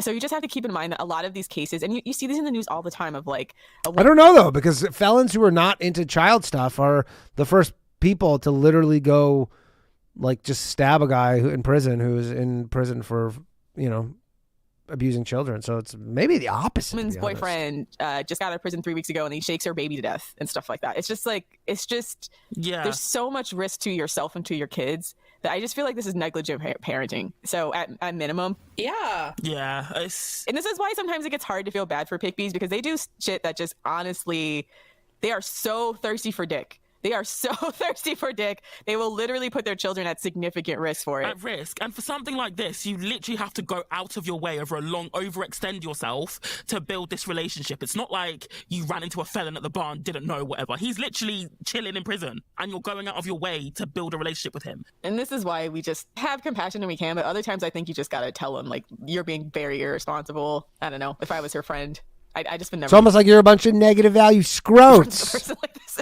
Yeah, honestly, here's the thing, like, none of my friends are fucking stupid enough to do something like that. And if they did, I'd probably, because I don't know, if he was like abusive and she was being like manipulated by him, I'd probably stick with her just to be like the sort of counterweight to whatever fucking stupid isolation tactics he might be trying to pull on her. I actually enjoy being the woman to make my friend, or to persuade my friend to break up with a shitty man. That's kind of my thing that I do, and I enjoy it. So for that reason, I'd probably stick it out, and that reason alone. But I don't understand the concept of dating a prisoner. They have nothing to offer you. They'd only take.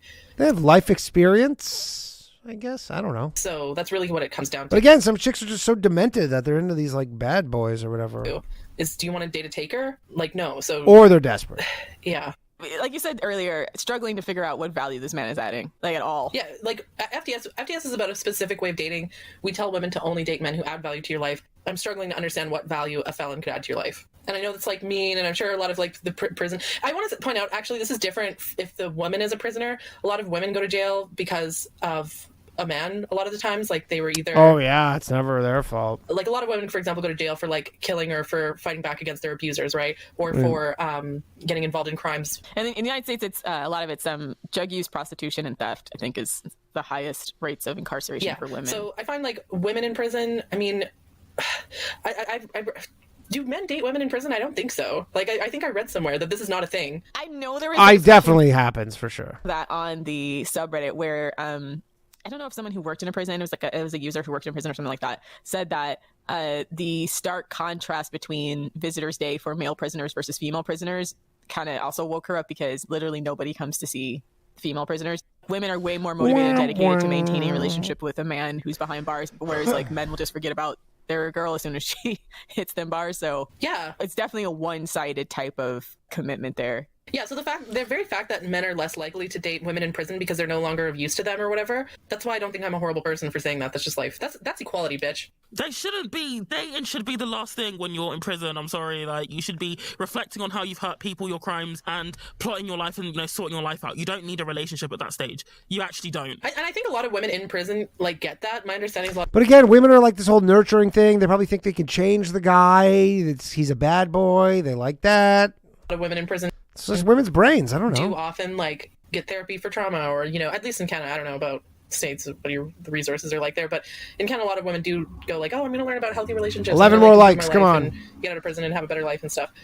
We're almost done here. That all these fucking scrotes in prison dating women are thinking about like, the reason why they're dating women is so that they can find someone else who can, they can mooch off of, basically. So yeah, the only reason why they're dating in prison is so they don't have to reflect on themselves and how to improve.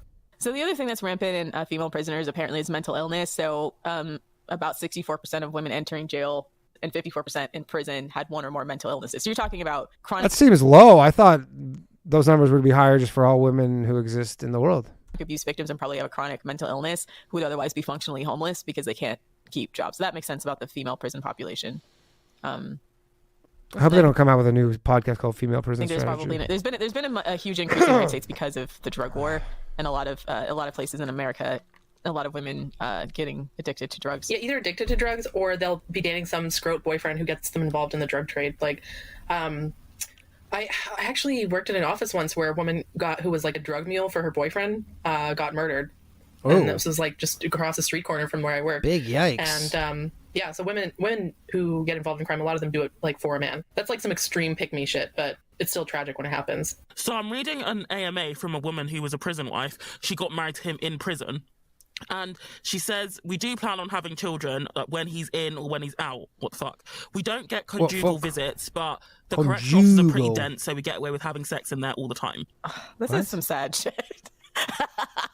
But just the way she's like, we can have kids. Well, so you want to have kids for somebody who's literally in jail? Like, nah, I've seen this is end stage. That seems like child. Why would you have children with someone where the children are not going to be able to see their father every day, and who's clearly in there for a very long time as well? Well, maybe he's not going to be in there for that long. You never know. Like, it actually seems mean to like consciously choose to have children with someone who cannot be part of their child's life. That seems irresponsible to me. It's child abuse. I think it's child abuse. You know, a lot of people might criticize us for this, but one of the reasons why FDS tells women to be super We're almost there, selective people. We're almost done. We only got a and few have more high minutes. standards with men is because not just so that you can have a nice boyfriend or whatever, but so that you can choose the best possible father for your children.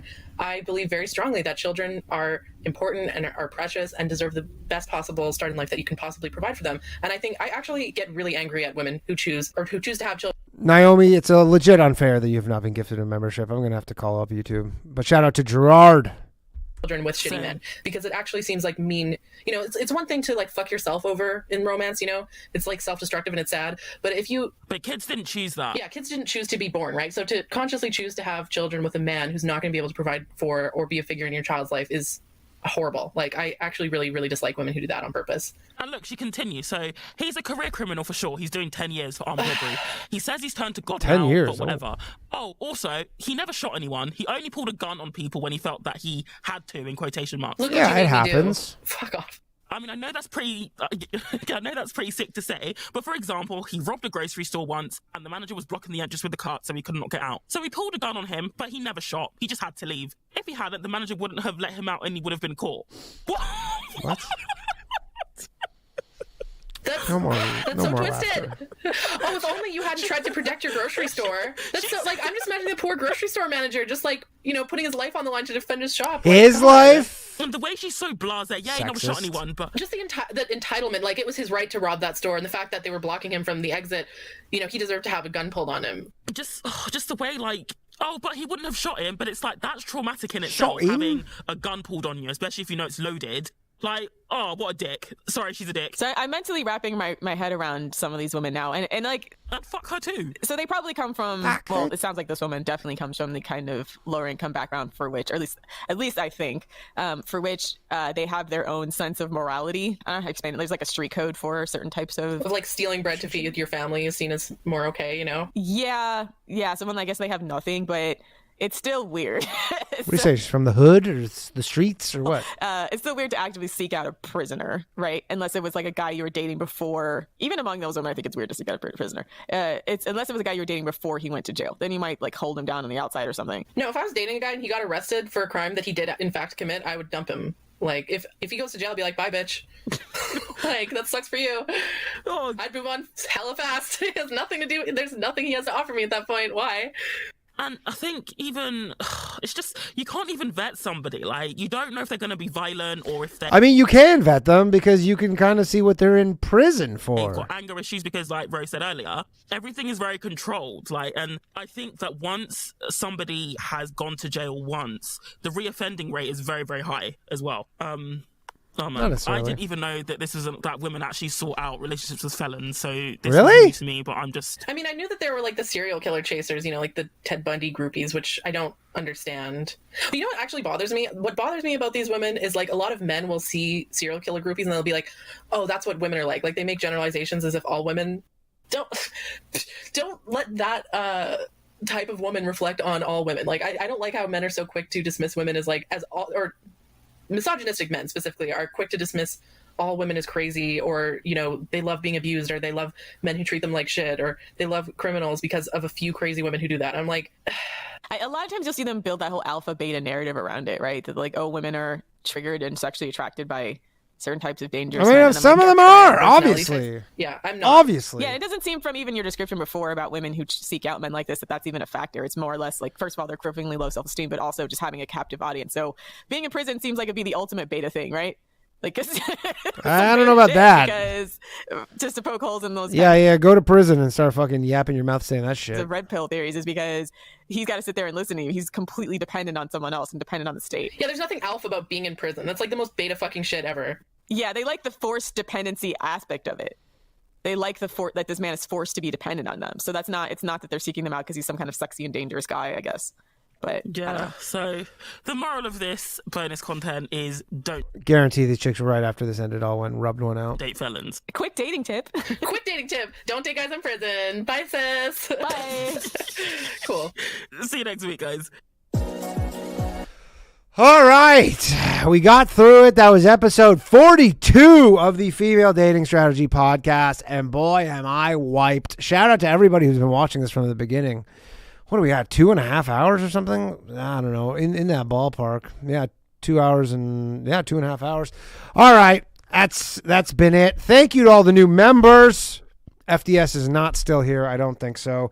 But what a historic stream where we were finally joined in the chat by the female dating strategy. I believe it was Ro. If I had to guess, I don't think it was Savannah. Based on the messages, too, that had to have been Ro. So thanks, Ro, for joining us. You finally know about us. The cat's out the bag. That was a great stream. Thanks very much. Appreciate you all. We'll be back Tuesday night with a new episode of Low Value Mail, Wednesday, The Bathhouse. I think I'm going to do these female dating strategy streams going forward on Sundays. Seems like a good time to do them. Everybody, seems like it works for everybody. And if you want to support the show, you can join the channel. Patreon.com/Low Value Mail, or go grab a t-shirt. We got all Flimmits t-shirts, 3 different all Flimmits t-shirts. They are entirely Flimmits. They're all the Flimmits. What else can I say? I got to take a piss really badly. Peace out, everybody. Have a good rest of your Sunday. And I will catch the rest of you either Tuesday or Wednesday or some other time. And our outro, music provided by Chad Turnup, the one and only. Later. My shit heroic. Empathic abilities, yeah, my face be also stoic. Bleep blow up, nigga, that just means I'm working. They see me as a leader, so that's why I'm Captain Kirkin. These tracks from the stars, that much is for certain. You can feel this hit if you up or if you hurt. I'm raising my stock, not talking my feet in some Birkin. Number Johnny 5 got a fucking short circuit. Bring the track to life when I spit phenomenal. When I hit, she feel that shit in her abdominals. These rappers make me laugh like comic view, they comically. You know I got a ball out, I hit the track running just like Sonic do. They don't wanna turn on my light switch. Yeah, they was trying to get me on my hype shit. Yeah, they don't wanna turn on my light switch. Yeah, and they tried to down me on some KO type shit. Yeah, they don't wanna turn on my light switch. Yeah, now we pulling up fresh on some flight shit. Ha. They don't wanna turn on my light switch. Yeah, they don't wanna turn on my light switch. They don't wanna turn on my light switch. Yeah, they was trying to get me on my hype shit. Yeah, they don't wanna turn on my light switch. Yeah, and they tried to down me on some KO type shit. Yeah, they don't wanna turn on my light switch. Yeah.